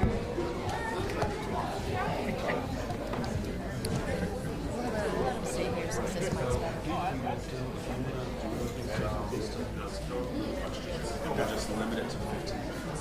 And then, because you would do 30.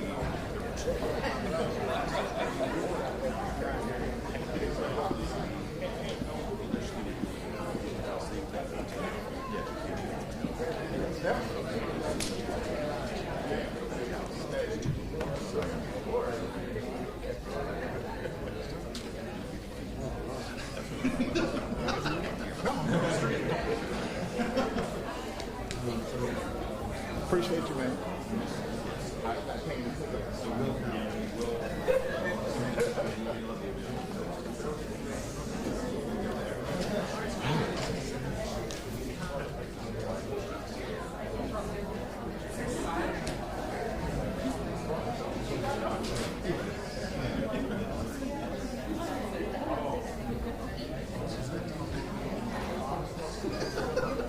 Where is it? He can't go far. No, I don't need it.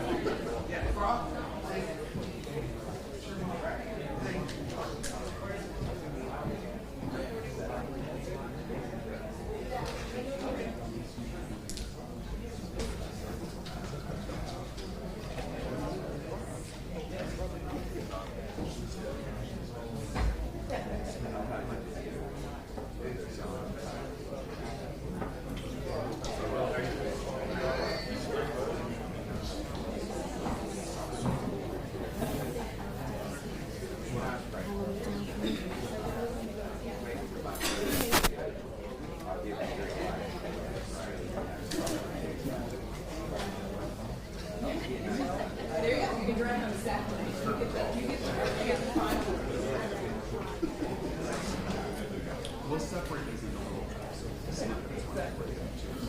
Yes, that's how they feel. Just a little.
Every time it's screwed in, I don't know what's wrong with it. Yeah, I've been trying to do whoever's voice is the loud one.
Could everybody take their seats, please? We're actually going to switch things up a little bit. We're going to have the candidates for district attorney on the stage now.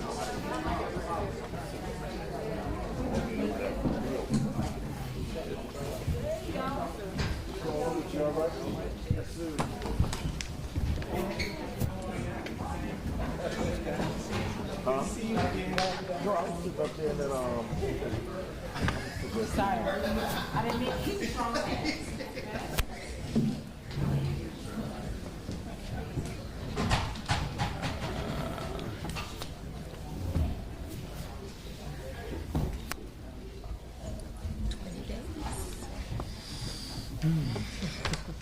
Tell you how excited I am about that. Just want to get back to normal life. 20 days.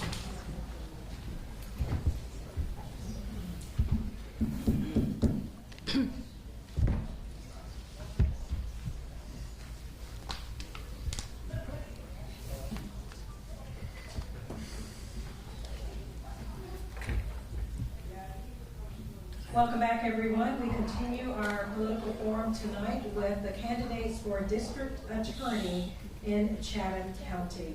Each candidate will have 60 seconds to give their opening statement. And we have with us the current district attorney, Shalina Jones, and we also have Mr. Pretorius, and I've worked on his name Good job. for weeks. I'm serious. Every time we have to say it on the news, we're like, okay, is this right? Is this right? We also have Mr. Pretorius, and we will begin with you, Mr. Pretorius, for your opening statement. You have 60 seconds, but before we start, our timer is sitting here. Yeah. Okay? We're Thanks. ready to begin. All right. My name is Andre Pretorius, and I'm running for district attorney. So when I was born in South Africa, and we grew up, single mom raised. She raised 3 kids, and she was a domestic violence survivor. We moved here when I was 15. After I graduated high school, I became homeless. I eventually got help. I got a mentor. I got a job in construction. I learned myself how to be a mechanic. And all with that, I also put myself through school at night. I got my degree from Georgia State, then went on to law school. My first job out of law school was a construction, I left construction to work at the prosecutor's office in Hall County. It was a massive pay cut. I went from $120,000 down to $35,000. Just think, that's what a lawyer makes, right? And so I left that job to come work here in Savannah. I was actually going to go into the FBI and learned I was going to have to go back to Africa. And I was like, no, my wife's not going to like that. I appreciate you. Thank Yep. you very much. D.A. Jones. Good evening, everybody. Thank you for being here tonight. My name is Shalina Jones. I am a 22-year Georgia lawyer. I'm a mother, an activist, a minister. I am a voter and a citizen, much just like you. And for the past 4 years, I've been proud to serve as your Chatham County District Attorney. When I ran for this office in 2020, I ran for one reason, and that reason remains the same. I ran on a platform of justice for all. because I believe in that constitutional guarantee. And no matter what you believe, whether you're Republican, Democrat, white, black, gay, or straight, well, no matter what you believe, we can all agree on one thing, and that is that our criminal justice system doesn't work well for anybody. It is too slow, and it causes victims and defendants to suffer, and it causes taxpayers to spend too much money. It is unfair because it over-incarcerates black and brown people and poor and disabled people, and it's also ineffective because of all the money we put in our system, we're not any safer for it. We need changes to our system, we need reform, we need justice for all, and that's why I'm asking you to vote for me. That's your time, thank you. All right, so the questions here, some of them will be for both of you, some of them are sort of more individualized, so we're gonna try to, it wasn't the original plan, so we're gonna try to work with this here. Okay, we're gonna start with DA Jones. First question is, how do you respond to the allegations of ethical misconduct raised against you by Mr. Pretorius? You have a minute and a half for your answer. Well, I try not to listen to Mr. Pretorius because I have found that most of his allegations and representations have only not been written by him, they've been written and made by other people. If what you are referring to, though, are the ethical violations concerning filings, I want to ensure all the voters in Chatham County that I am in perfectly good standing with the Board of Ethics. All of my disclosures have been filed and are available online for public view. And beyond that, I don't have anything else to say about that. And you'd have to be more specific about what violations he's alleging specifically. Thank you. Mr. Pretorius, given the allegations of ethical misconduct raised against you by the current district attorney, how do you respond to claims that by intervening in the drug trafficking case, you compromised evidence and the integrity of ongoing cases? You have a minute and a half. Yes, so I will tell you that that was not an ethical violation, that I was not involved in any drug trafficking case. The only thing I did was provide a legal opinion to officers who trust my opinion. I researched the issue and I gave them the opinion that they needed. Furthermore, I'm the only person sitting up here that does not have any ethical violations. I was not fined by the Georgia Board of Ethics. I was not sanctioned by a judge to say that I intentionally misrepresented facts to judges and to plaintiffs. So I will say, with all that, I never had an ethical violation, and I will continue to not have any ethical violations. May I respond to that? Would you like to respond? Yes, I would. Mr. Pretorius' response shows that he is not only unaware of his actions, but also unaware of what Georgia law is. The conduct that he did in the context of that case was that he not only spoke to and made representations, false representations to someone, and promised them authority that he did not have to make, he also reviewed the evidence in a confidential drug trafficking wiretap case, which is not only against the law, it's an offense for which he can be disbarred. And so if he says that that's not ethical, that means that he's not aware of Georgia law for attorneys. Just to respond to that, and briefly, the person was dead, there was no criminal case against them, and that was a consent, there was no wiretap in this case that I looked at. And that is false. And we are moving on to this next question. This is for you, DA Jones. Your office has received ethical complaints and staffing issues, as well as being criticized for giving generous plea deals to violent offenders. Can you speak to these criticisms? I'd like to call the question for a second, because when you say my office has received ethical complaints in regards to that question, what exactly do you mean? Because I'm not aware of any.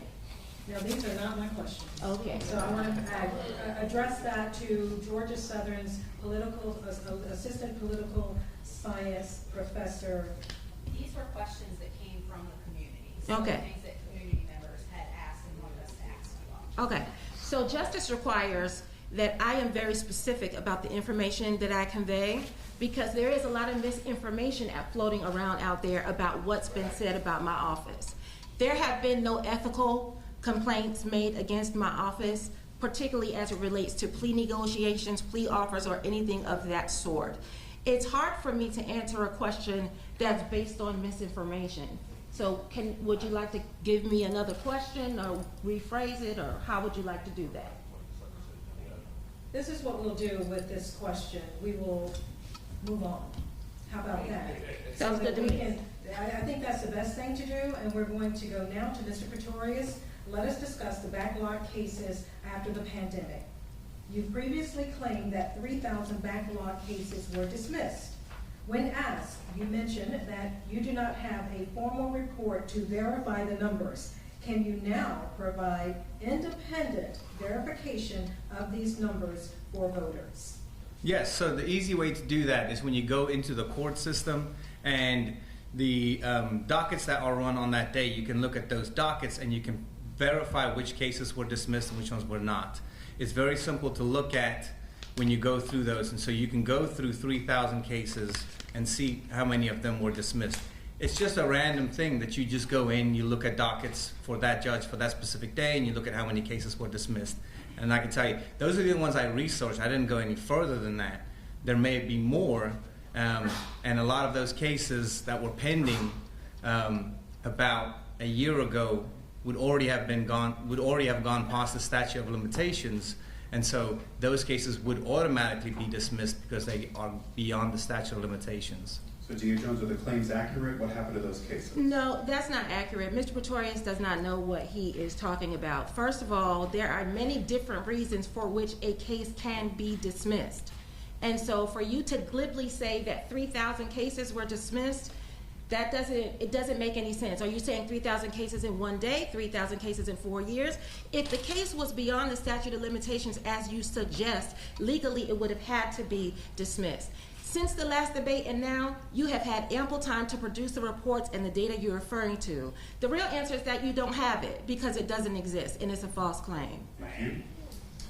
All right, DA Jones. The DA's office has experienced high turnover to the point of concerns over appropriate staffing. How have you dealt with that, and what will you do going forward to create more stability in the DA's office?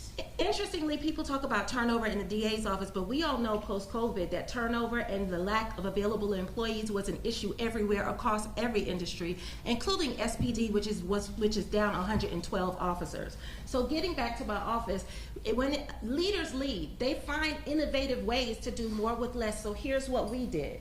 We streamlined the processes of our office.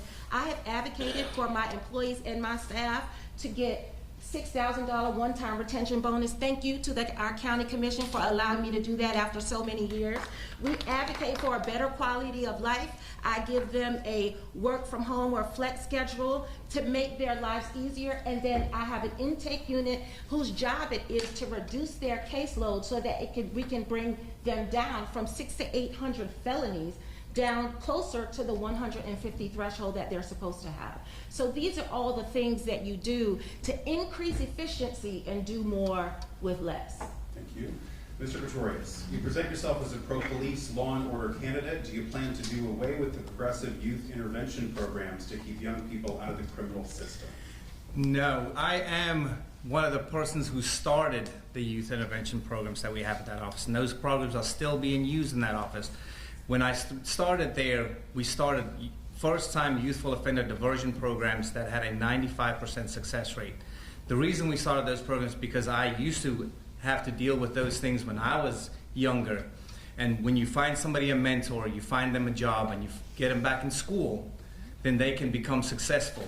And some of those individuals that we had going through that program, we had to move them out of the neighborhood where they were, find them a place, maybe a Job Corps, so that they can learn there and be in a safe environment. So those programs are still being run and will continue to run when I'm DA. The other thing with that is that the DA here will say that she created the Show Us Your Guns program. That idea actually came from something that I had already worked on while I was in Recorder's Court. And when they came to me and said, what program would you want to start? That's something that we do not currently have as a diversion program.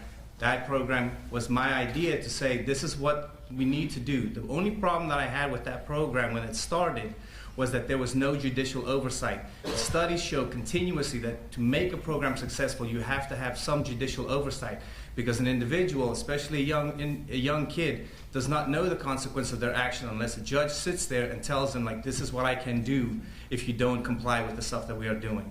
And so therefore, those programs would be more successful if you have judicial help. You're free to go ahead. Yes, may I respond? Once again, I'm not exactly sure what Mr. Pretorius, where he is or where his mind is, but he worked with me, he worked for me when I inherited this DA's office. I am very well aware of what programs were there and what he did and did not do. I can tell you, ladies and gentlemen, he did not do what he's telling you. Most importantly, when I took office, there's a caseload in the juvenile court called CHINS, Children's in Need of Services. My predecessor, whom he supported, completely didn't take those cases. We expanded that to identify children in needs of services first. Interventive help is how you prevent youth offenses. That is your time, thank you. Mr. Pretorius, how would you have dealt with the high-profile cases involving Corporal Ringrist and Detective Woods? Very different cases and situations, but how would your DA office do things differently? Well, I can't speak to the facts of those cases because I do not know the facts of those cases. But in high-profile cases with police that involve police misconduct, what we used to do is make sure we had a police integrity unit that made sure that they looked at those cases. On top of that, you present those cases to a civil grand jury for them to determine what the facts are in the case, and if we, as the DA's office, should proceed with those cases. And once they determine whether we should proceed with those cases, you bring that immediately to the media and release the facts of those cases if they choose not to go forward, so that they know why the grand jury decided not to do that. And if they do choose to go forward with that case, you then present it to a grand jury with the evidence that you presented to them. May I respond? 30 seconds. Respectfully, Mr. Pretorius can't speak to the facts of that because he's never handled a felony case in our office, nor has he been responsible for reviewing cases involving police misconduct. Each case should be reviewed on a case-by-case basis, and each of them is legally and factually sensitive. You cannot make statements in the media because if those cases become pending criminal matters, you would be prohibited from doing so. Our office, the next thing that you do is triage every other case in your office to make sure that the misconduct of those officers does not compromise justice for every other case in the office. That's how you handle it. This question is for both of you now. What specific reforms do you believe are necessary to improve the criminal justice system in Chatham County? DA Jones, we'll start with you. One of the things that everybody knows in criminal justice, if you study this, is that you don't just prosecute the cases that come across your desk. The best way to reduce crime and prevent crime is to reduce the number of people who go into the criminal justice system, and on the back end, those who come out of the criminal justice system, you make it easier for them to segue back into society and get employment, access to housing, etc., so that they don't go back to the communities that they came from and reoffend. What we need to do in terms of reform, number one, is create more, invest in these communities. You can't have huge developers come here, throw up these buildings like the Plant Riverside project right next to the projects and not expect crimes of opportunity to occur. What you need to do is invest in those communities and create positive and healthy alternatives for our youth so that they have something to get engaged in other than crime. We need to be offering them education and intervention, conflict resolution skills, resources, and job training. And on the end, for those who have proven themselves to be rehabilitated and pay their debt to society, what you do is you expunge records and you make it easier for those who have demonstrated their worth to get jobs so that they don't have to go back to impoverished communities and reoffend. And that's the reform we need here in Savannah, and we have the money and the opportunity to do it in Chatham County. So let's get it done, and I hope to do that in the next 4 years. Mr. Pretorius, what specific reforms do you believe are necessary to improve the criminal justice system in Chatham County? Well, I would say this, the actual criminal justice reform here in Georgia started with Governor Deal. I was a big fan of his. I worked with his son over in Gainesville. The basis and the principle that you have to have with that is that you need to make sure that those that we are just angry with, those are the minor crimes that we have, that they get into the diversion programs, that they are the ones that we can rehabilitate, get them to the treatment that they need, and make sure that they become productive citizens by getting them jobs, by making sure that they end up back in school, whatever they need to do to be able to be productive again. The other ones that we have are the ones that we are afraid of. Those are the ones that we need to make sure that we focus our attention on, and those are the ones that we need to make sure that stay behind bars. Because if we as a society should not be afraid to live in a community where we are the ones as the citizens that have to live behind bars because we are afraid that they're going to come into our houses and shoot us. That's one of the things that we need to do to make sure that we reform the stuff that we're doing there currently and get the ones that are low-level crimes that we are just angry at and make sure that they are rehabilitated so that they can become productive citizens again. Thanks. And this next question is for both of you. How will you approach the use of prosecutorial discretion in cases involving nonviolent offenses? D.A. Jones? Yes, up until Senate Bill 92, where legislators like Jesse Petrie have tried to repeal prosecutorial authority. For years and years, we have had the discretion to allocate resources. Prosecution of cases and how you manage that office is about allocation of resources. So what you need to do is use your prosecutorial discretion to create diversion programs and find alternative ways to hold people accountable for the crimes that they commit that are nonviolent. Nonviolent cases is 80% of our caseload.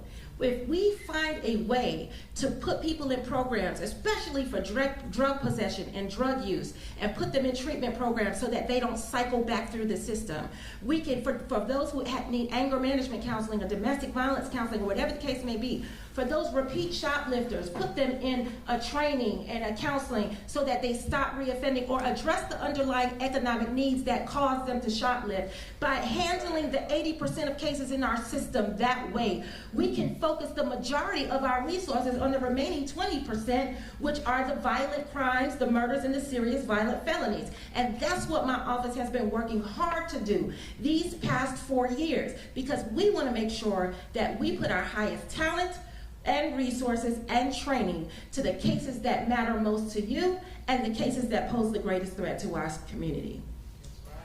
Thank you. And Mr. Pretorius, how will you approach the use of prosecutorial discretion in cases involving nonviolent offenses? Well, prosecutorial discretion is something that the Article 2 of the Constitution covers. As the district attorney, you have to make sure that you protect people and that you protect their property.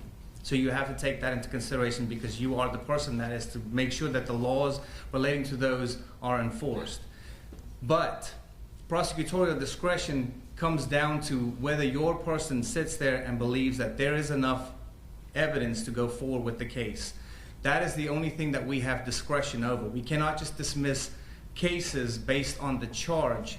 That will be a constitutional violation. That is something that we cannot do because that is left up to the legislature. We have to enforce the laws as they are. Now, to make sure that somebody gets a diversion, that is something separate. You can allow diversion because there's the statute that allows us to use diversion programs for those.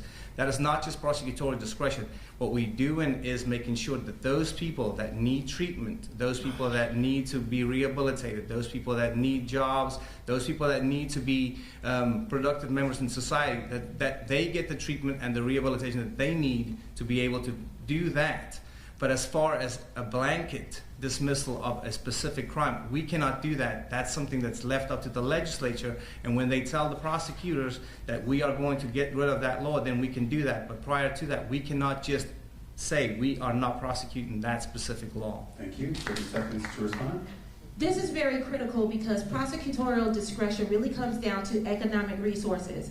You have to handle the most important cases first and the most dangerous cases first, and find a way to resolve it. We can't possibly prosecute every crime that's on the books in the state of Georgia. You do realize that. And when Georgia passed its anti-abortion law, that means that this guy wants to be in the seat to determine, you'll be deciding whether or not he is going to enforce that law. We don't have the resources to be putting doctors and women in jail because some legislature thinks it's the right idea. We need to be focusing on gang violence, homicide, rapes, and murders. And that's what I'll continue to do. Thank you. And I don't disagree with that statement. As I said before at the previous forum, that my wife and I had to through one of those decisions, and I do not ever want to have the DA sit in and be the person that I have to talk to make sure that my wife lives or if my babies live. Either one, that is a choice that we have to make with our doctor and with our pastor. So that is not something that I think is something that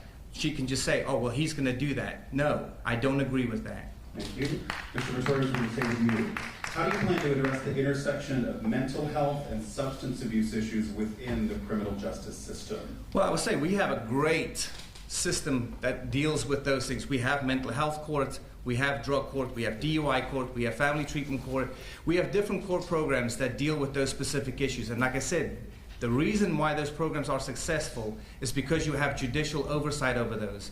A judge is the one that can sit there and say, well, you're not complying with this, you're not complying with this. If you leave it up to an organization, they cannot handle that.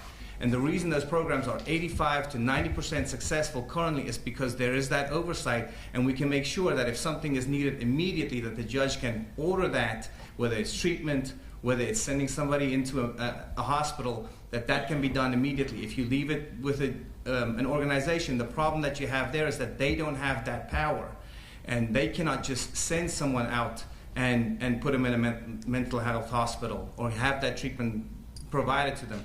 That has to be done by the judge, and it can be done immediately if that is part of a mental health court program, a drug court program. Thank you. Tia Jones, how do you plan to address the intersection of mental health and substance abuse issues within the criminal justice system? Well, once again, having not dealt with felonies, Mr. Pretorius might not be aware of the fact that the drug court and mental health court are only available on the felony level. And in order for you to get into a drug abuse court or a mental abuse court program, you have to actually admit to the crime in order to get the treatment. But if someone's mental health or drug addiction problem caused them to commit the crime in the first place, shouldn't we be offering the counseling and the treatment on the front end of the criminal justice system rather than on the back end, wherein they have to, yes, they get treatment, but they also get a conviction? Be clear.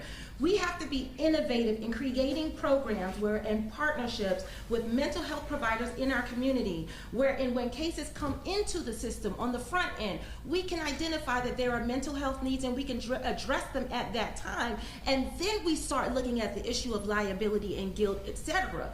But we have way too many people who cycle through our current jail system because of drug addiction and because of mental health, not just on the felony level, but on the misdemeanor level, and they're not getting the treatment, they're staying in jail, and they're increasing taxpayer spend. So my proposal would be to make community partnerships with care providers and organizations to provide that treatment ahead of time on the front end of the justice system instead of the back end. And why haven't these things been done in the last 4 years? That's a great question. May I address this question? Absolutely. Go ahead, go for it. My office has built partnerships and has a list of mental health care providers that we run through victim witness. Same ones we had. No. You asked the question. You let me finish. You let me finish. The question, I have the floor, reclaiming my time. My office has a list of mental health care providers that I have generated. They weren't, whether you did them or not, I have created them. And I connect victims and witnesses with those mental health care providers. And those partnerships actually need to continue. My question for Mr. Pretorius would be, what did he do when he was in office? Nothing. I wasn't in office. Oh, Thanks. really? Mr. Pretorius, No. let's stop right here. I have the floor. Let's stop here. Mr. Pretorius, I'm giving you 30 seconds to respond. Yes, so these are the same programs that we've had, and we've worked with the county to make sure that those programs are still there, the same providers are still there. We've gotten new people to work those programs, make sure that we have gateway available, we have bed space available, and so those evaluations were done. The problem is that some of these cases are lasting way too long. People are sitting in the jail. By the time the case comes up and they're ready to be, they've been declared competent to sit for trial, they wait and wait. And then they decompensate again, they have to be sent right back. And that's what's currently happening at that office. We are going to continue because we want to get in a couple more questions before your closing statements, all right? So the next question, how will you ensure transparency and accountability in your office's operations and decisions? D.A. Jones, will begin with you. One of the first things that I made sure we did when I came into the office was to create an interactive website. And one of the hardest things to do for a district attorney's office is to both do the work and narrate the story of what they're actually doing.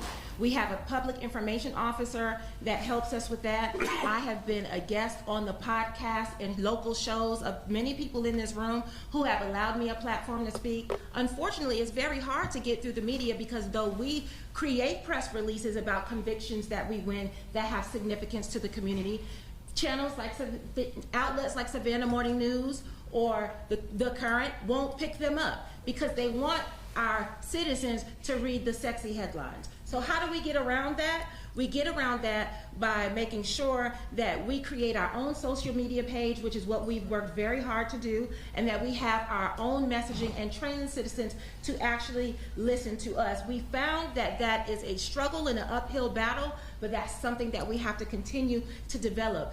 The other thing I want to say right here, because I don't think the community is aware of this, prosecutors, unlike regular lawyers and unlike police officers and other professionals, have a special rule, it's called Special Rule 3.8, that limits what a prosecutor can say in public about a case. So it's not that we're not being transparent. Our rules of ethics and conduct keep us from making comments about cases pending in our office. Thank you. Mr. Pretorius, how will you ensure transparency and accountability in your office's operations and decisions if elected? Yes, so as I've been working as in the county attorney's office, I deal with most of the open records requests, and I know what the law is on that and what you need to release. The first thing I will do when I get into that office is get rid of the non-disclosure agreement that this office has created to make sure that that office and nobody in that office can talk to anybody about anything. That includes budget, employees, anything in that office. So when you have a non-disclosure agreement and a victim's parent calls that office, and this happened more than once, when they call that office and they ask, what's happening with my daughter's case, and I'm talking about a rape case, and that office says, well, we can't talk to you about your daughter's case. That's awful. And I'm just saying, these are the things that need to be taken out. So when you're saying you've been accountable and you've been transparent, those are the things that make it look like there's absolutely no transparency in that office. On top of that, there are no statistics that come out of that office. There are no things that come out of the office to show what are we actually doing. The only time anything came out of that office is to show that they had acquitted or dismissed or reduced 27 of 40 murder cases with a 32% conviction rate on murders in this county. And that used to be a 95% conviction rate. It's down to 32%. Thank you. 30 seconds to respond. There's so many mistruths in that response, I don't even know where to start. But let's talk about the non-disclosure agreement, because I'm an attorney and I drafted it and I ran it through several other district attorneys. Mr. Pretorius might not be aware of this because he has not had to deal with this issue. Anybody who's read the plain language of that non-disclosure agreement knows what it applies to. This is the second largest law firm in Chatham County. And as a law firm, we have to protect our CIs, our victims, and we have to protect the credibility of our cases so that people who do not have a need to know don't get that information. Thank you so much. Last question. Here we go. Mr. Pretorius, we'll start with you. How do you plan to work with local law enforcement agencies to enhance public safety while respecting community rights? Yes, so with law enforcement, we used to have prosecutors that were assigned to precincts. And the thing that you need to understand with those cases is that you always have turnover in the law enforcement department. So you'd have new investigators, new detectives, new police officers that have to handle these cases. And what you want to do is put a prosecutor in there so they can train them, so they can understand what the cases are, help them with the studies behind it, the case law behind it, so that they understand why they're doing those cases and what's important in those evidentiary findings. On top of that, we also had 24-hour on-call prosecutors that would answer phone calls. I was one of those. And so when they come out on the scene and they needed somebody, they would call and say, hey, can I get some information on this? Can you explain this to me? What do I do with this? Do I get a search warrant for this? Those are the things that we used to do with law enforcement. And to make sure that they understand that we do not want bad cases in our office. We want to make sure that everything that we bring in has the evidence that we need to go forward with that case. And when they do find cases that are bad on the street, that they do not go and arrest somebody on those charges, because they understand that that is not what the law intends and that's not what the law is. So you want to make sure that they do not put those people in jail for those charges. And so that when you have that issue, you create more of a trust with the community when the officers are doing what they're supposed to be doing, and they have input from the DA's office. Thank you. DA Jones, how do you plan to work with local law enforcement agencies to enhance public safety while respecting community rights? Much of what Mr. Pretorius just mentioned is actually still going on in our office, but when I took over, I strengthened that. We do cross trainings with the police department, with our ADAs. We have weekly staffings with the homicide unit, special victims, property crimes, etc. at the front end. We created an intake division so that we can triage felony cases and important cases to our community at the front end so that we know how to indict them. I've sent a memo to all police departments letting them know that I expect a full investigative police file on my desk within 120 days after the charge is made, so that we're not getting to the day of trial and don't have all the evidence in the case. And so by creating these strong partnerships at the front door of a case, we've also been able to improve our relationship with the officers and the detectives at SPD. We also started a trigger puller program where we identify those cases with people those shooters who are connected to multiple cases. And so we have been as transparent as we can be in building relationships with local law enforcement. That will continue. We still go out to the scene and respond to homicide. So the same way your police officers are out there, our ADAs are out there advising them on the law and the legality of the case and the collection of facts. And all of those practices will continue to be strengthened, and we'll keep doing that in the next 4 years of my term. It is time now, ladies and gentlemen, for our closing statements from our candidates for District Attorney of Chatham County. We will begin with DA Jones. And you have 1 minute for your closing statement. I'm running again for District Attorney because our citizens deserve experienced leadership with demonstrated executive skills on day one. Aside from having been an attorney for 22 years and have worked in this office, I had more experience than my opponent when I left the office as an ADA 10 years ago. I am qualified to not only try felonies, but also supervise lawyers in the trial of felonies and case assessments, etc. I can balance a budget and have managed our budget of more than $12 million. I have created community vision, but at the end of the day, I am the only candidate who has sat through this debate and others, who has a proven plan for achieving justice. Mr. Pretorius has run his entire platform on me. And I am here to say that I didn't run and pursue this office for power, for policy, or for political fame. I am the candidate for the people, and that's why I'm asking you to send me back to the courthouse on November 5th. Mr. Pretorius, your closing statement. Thank you, and thanks to everybody for coming out tonight. My opponent will say that she's doing all these things, but the problem is when you look at the statistics and you look at the actual crimes, that is not what is occurring. For 3 years, we didn't see anything that was happening in that office, and cases were being dismissed, murders were being dismissed and acquitted. And the problem that we had is that you can look at the most recent Ellis Square shooting, where you had 5 of the individuals that were shooters who were out on felony, not just 1, not just 2, some of them had 3 felony bonds in those cases. Most of those cases were because they didn't indict those cases within 90 days. On top of that, one of those individuals had shot 2 people in City Market, got 2 years in jail, a month later shot 11 people. He had other pending cases, he had other felony pending cases that were never prosecuted and were dismissed. I'm just saying that look at the facts of those 2 cases. 5 of the 7 people were out on that, and I would not have that happen because we as prosecutors have an ethical obligation to file motions to revoke bond. That is your time, sir. Look at Mr. Thank Eric you. Street, please. To tell the truth. DA Look at Jones, Mr. Eric Street, Mr. Pretorius, thank you so much for Just joining saying. us for tonight's forum. Just We saying. appreciate you for being here. Thank you. Tell And the ladies truth. and gentlemen, Tell the truth. we're going to I take am. another 5-minute break, and we are getting very close Go look at to it. That is the truth. ending tonight's Those forum. Thank you so much. But Go look at it. just you know that's not true. It is true. I have each one of their records. You want a bag? You know that's not true. I will put on my Facebook for you tomorrow. Personally, The last time you said that, I went back and checked. Go look That at is Eric not Street. true. Go look at Eric Street. You know Eric Street? I met him and his dad when they were little. When he was first living to the assistant. I will show you. I will put it out there for you. And I'll copy you. I will copy you.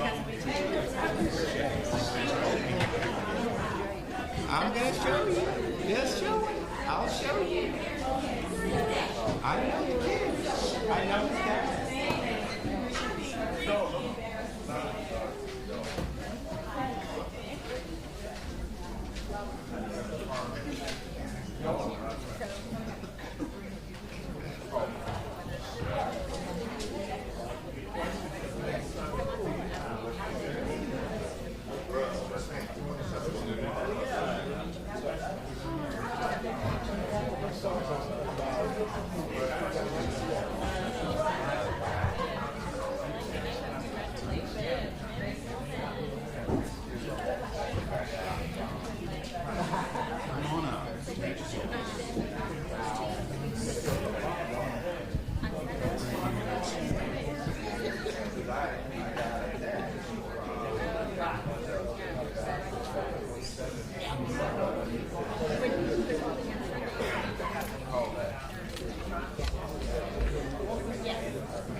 Everybody take your seats. We're about to get started.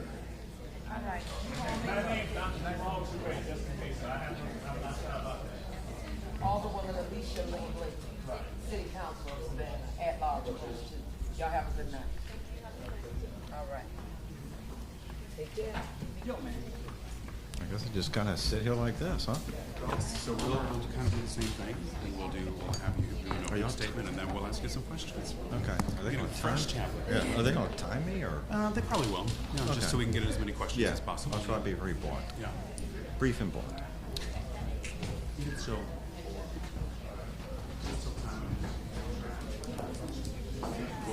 I'll set my time.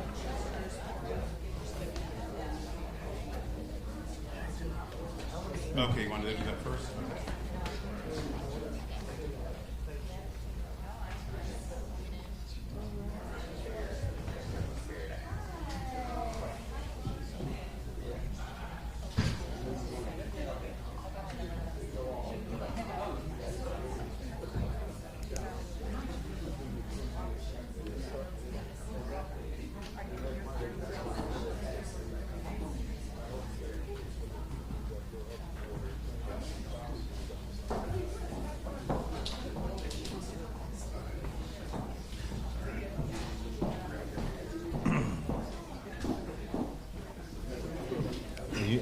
to say Bob Lasky.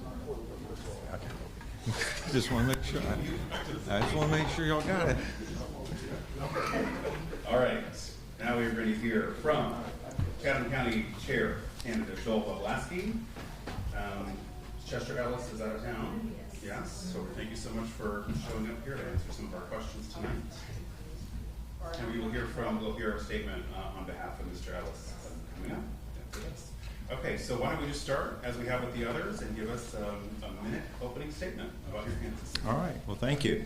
I want to thank you, WSAV and Georgia Southern, for the opportunity to introduce myself. I am Joel Boblaski. I'm the Republican candidate for chairman of the Chatham County Commission. I'm a lifelong resident of Chatham County. I married my college sweetheart. We've been married for 26 years. I have 3 kids, 2 that recently graduated from college. And I am running here because I believe Chatham County deserves better. Chatham County deserves better emergency services. Chatham County deserves better roads, bridges, and drainage. Chatham County deserves the right to have the proper people in place to control and monitor our property, our taxes, and keep them low and fair for all. We deserve to keep our county spending local and to keep our talent local as well. We deserve leadership, and that starts at the top of the county commission. As chairman who controls the agenda, it's my responsibility to plan and prioritize those issues and apply them to the agenda. Thank you so much, Mr. Boblaski. So the first question for you this evening, what issue do you see as the most pressing issue facing Chatham County, and how will you address that need if you are elected as Chatham County Commission Chairman? The most pressing need that I see that needs to be addressed in Chatham County is the Emergency Command Center. That center was announced back in 2012, and people need to understand that this position has been in the other party's control for over a decade.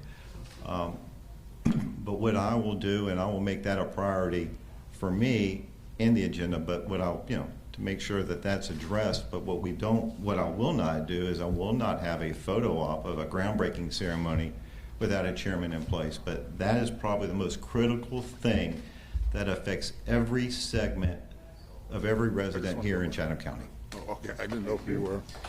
Let's talk about homelessness and poverty. Local governments all across the country tackling homelessness. Given the large homeless population of Chatham County, which models would you consider supporting to lessen homelessness?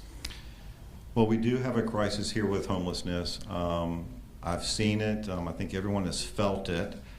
But what I'd like to do and focus in on and to support as chairman and make a priority is, first of all, we're going to support the law enforcement, but a priority that we need to do is make sure that the law enforcement has the resources available to enforce the laws that are on the books in Chatham County. Homelessness is it's a much bigger issue. There's drug issues with that, and we need to lean on some of those services that we have, but we definitely have a crisis here now. What efforts would you support to improve health care access as well for underserved people in our county? Well, we can focus on that, and we can make a priority to maybe give some incentives and subsidiaries or subsidize some of the payments. And also we have some of the clinics here that are funded, and there's some other funds that are out there. We just need to make sure that they're properly used and dispersed in a properly manner. Thank you. Let's talk about revenue now. A majority of the county's maintenance and operating budget comes from property taxes. Less than 40% of the city's general fund comes from property taxes. Where could the county raise additional reoccurring revenue? We don't have a revenue problem. We do extremely well with revenue. What we have is a priority problem, and that's really where we're at. But we do not have a revenue problem. But under my leadership, we will go ahead and plan and prioritize, those issues that can address that. But we definitely do not have a revenue problem. And to take it a step further, with the expanding population and the phenomenal growth here, we're just fine. Next question. All of the candidates throughout the evening have mentioned transparency and talked about Chatham County Commission's operations as a priority in their campaign materials. What plans do you have to increase public participation and transparency in decision-making processes? Well, obviously we will engage, repeat that question Yes. one more time. Yeah. Absolutely, absolutely. Many of the candidates have talked about transparency here tonight. What plans do you have, or would you have, to increase public participation and transparency in decision-making processes? Well, we can have a little bit of a open forum, but the transparency is critical. I think that's what everyone wants to see. There's not much more that we can do than to just, kind of lay it all out there for everybody on that aspect. Thank you. In 2024, the county budgeted $18.5 million to provide its own fire services. Some county residents have expressed concern that the general fund and special service district budgets still include a fire fee for unincorporated residents. So what steps, if any, do you plan to take to address the fire fee issue? Like I said before, we don't have a revenue problem, but as chairman, I can make it a priority. And obviously we all know that there are proposals out there, and when you control the agenda, you can address these issues immediately. And obviously there's several people out there that have solutions, but we don't have an issue. We do not have a revenue problem. This question comes from a student whose home flooded near the Ogeechee River during the hurricane, and I'm speaking Hurricane Debbie. The rainfall in Chatham County and surrounding counties following Hurricane Debbie was referred to as 100-year flood. The hurricane underscored persistent problems with flooding and drainage in the county's roadways and low-lying areas. What actions, if you're selected as chairman, would you take and work with the commission to take in terms of preparing for future flooding due to natural disasters?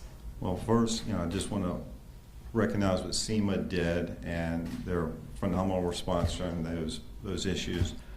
But to make it a priority, what we need to do and we need to focus on is we need to constantly do our maintenance and upgrade to our bridge, to our ditches and our culverts. That's something that is on our side that needs to be addressed. Obviously, SEMA does their part, but we need to work hand in hand under that. And then in addition to that, if we can get that command center built in this next 4 years, that is probably the most critical thing, because obviously that's where SEMA is going to be. Let's stay with hurricane response here. What specific steps do you propose to enhance disaster preparedness for the county, and how would you ensure that residents are effectively informed and supported during an emergency? Well, once again, SEMA does a phenomenal job under that, but like I said earlier, what we need to do as a county is we need to do our part. Obviously, we're in a flood-prone area, and we need to make sure that we do those little things that we can do, and that's basic, the maintenance and the upgrades of our drainage system. Make sure that those are able to flow freely. But once again, we need that emergency command center. It would have been, great to have it here, and obviously we have hurricanes coming every other year, but that is something that is critical. Let's talk crime now. What initiatives do you plan to support to strengthen the relationship between law enforcement and the community? And how will you ensure that residents feel safe and heard? Well, since we do support the police department, and what we would want to do, and we're going to make sure that all the resources are available for the law enforcement, because we want them to enforce the laws that are on the books in Chatham County. And then we're going to make sure that the DA and everyone prosecute those laws, because what we need now is, there needs to be consequences for your actions. What, if anything, can the county do to help with the increasing cost of rental housing in the county? Ooh. Well, since I'm in commercial real estate and I've dealt with every aspect of it down to pre-development, post-development, I've negotiated contracts, leases, represented tenants, landlords. I've worked with architects, engineers, developers, permitting permitting departments. But what we need to do to keep those prices down, we need to streamline some of the services that we can control, and that's the permitting, and to make sure that the departments are fully staffed, and that's the engineering department, because we are seeing phenomenal growth here now. Next question. According to the last census, Chatham County has a 17.3% poverty rate, whereas nationwide, the average poverty rate is 13.6%. What steps can Chatham County take to reduce poverty in our communities? The poverty here, and I think it's only going to get worse, but we do have an issue with homelessness, and I think that is one of the major contributing factors to poverty here. But education is one of the things that can combat all of that. Estimates from Healthy Savannah indicate that 35,000 Savannahans live more than a mile from a grocery store. In Chatham County, 17.6% of all residents are food insecure, and 21.8% of children are food insecure. What could the County Commission do to improve access to food options? Once again, that comes back down to real estate. What I'd like to do, and where we can focus in on, is we need to basically have controlled development. And we can design areas and we can identify areas where these things need to be placed. There are areas in the country where it's called like a food wasteland, and we do have parts of Chatham County that do that, and we need to make incentives for those developments to happen in those areas. Would you support revising SPLOST laws to allow for some limited portion, maybe 10% of collections, to be used as a temporary bridge loan when needed for extreme county or statewide declared emergencies? No. We're going to go back to crime here now. According to Chatham County Police Chief Jeff Hadley, overall crime in 2023 was down about 9% from the previous year. Total crimes were the second lowest in a span dating back to 2018. Violent crimes, however, were up 37 incidents at the beginning of 2024, the second highest number since 2018. Crime remains a key topic of discussion. So what strategies do you think the County Council should implement to better address crime? Well, we need to make sure that the police department has the full resources to enforce the laws in Chatham County, and we need to make sure that when you do the crime, you need to do the time. Thank you. Mr. Boblaski, thank you, and this is your moment to give us your closing statement. You have 60 seconds. Well, thank you. Once again, I'm Joel Boblaski, and I am the Republican candidate for chairman of the Chatham County Commission. I've grown up here. This is not just my home. This is my community. I'm going to protect it, and I'm going to see it thrive. And once again, I just want to thank you. We thank you as well. Thank you. And we also have a special guest with us, Mr. Commission Chairman Chester Ellis could not be with us tonight. His wife is here to give a statement, and I'll just bring the mic to you. How's that?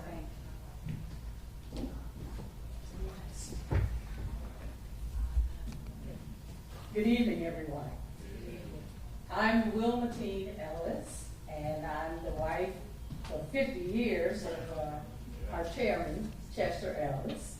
And words really can't express how much joy it has given him actually to serve all of the thousands of people here.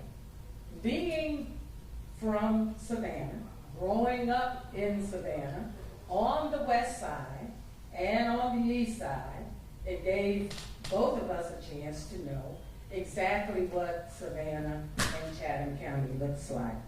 The chairman unfortunately could not be here with us this evening, as he is in Washington, D.C., talking with FEMA and federal agencies to ensure that local Chatham families continue the road to rebuilding our homes and public infrastructure from the hurricanes. The chairman is always fighting for and prioritizing his beloved Chatham.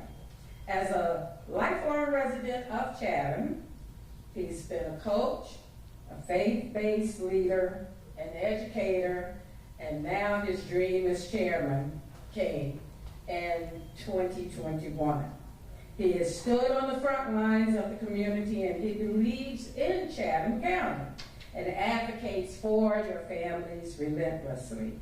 Under his administration, he has received the most federal grants and aids and resources in the history of Chatham County. Through his dedicated leadership, of over $13 million have been secured and gone into the homes of hard-working Chatham County families. Through the chairman's proven leadership, he has taken action for collective futures. Now, he has helped in securing nearly 9,000 new jobs with livable wages for citizens in only the 4 years. I trust him as a husband, as a father, and as a leader. His ability to lead not only our family, but care for the community. People usually trust him because he puts people over politics. This is why he's been endorsed by the Savannah Regional Central Labor Council and the Police Benevolent Association of Georgia.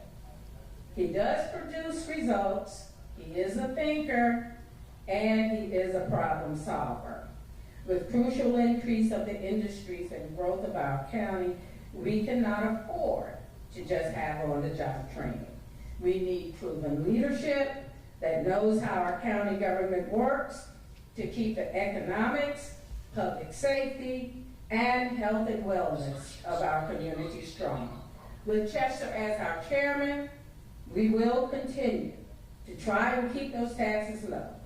With Chester as our chairman, we will continue the growth of small, minority, and women-owned businesses. With Chester as our chairman, we will continue growing our local workforce for advancing industries and technology. Our family asks for your support and votes because we don't take it for granted. We don't take it lightly, so that Chester can continue working for you just as he has, and just as he's doing tonight. Hopefully he'll be on the way back home from Washington, D.C. United, there is nothing that we cannot achieve. The chairman and I look forward to another 4 years of working with all families, and we thank you kindly for your time.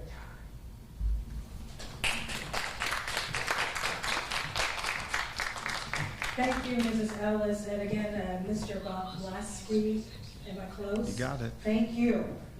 Practice that too. Yes, yes. Thank you all also for joining us tonight for these forums.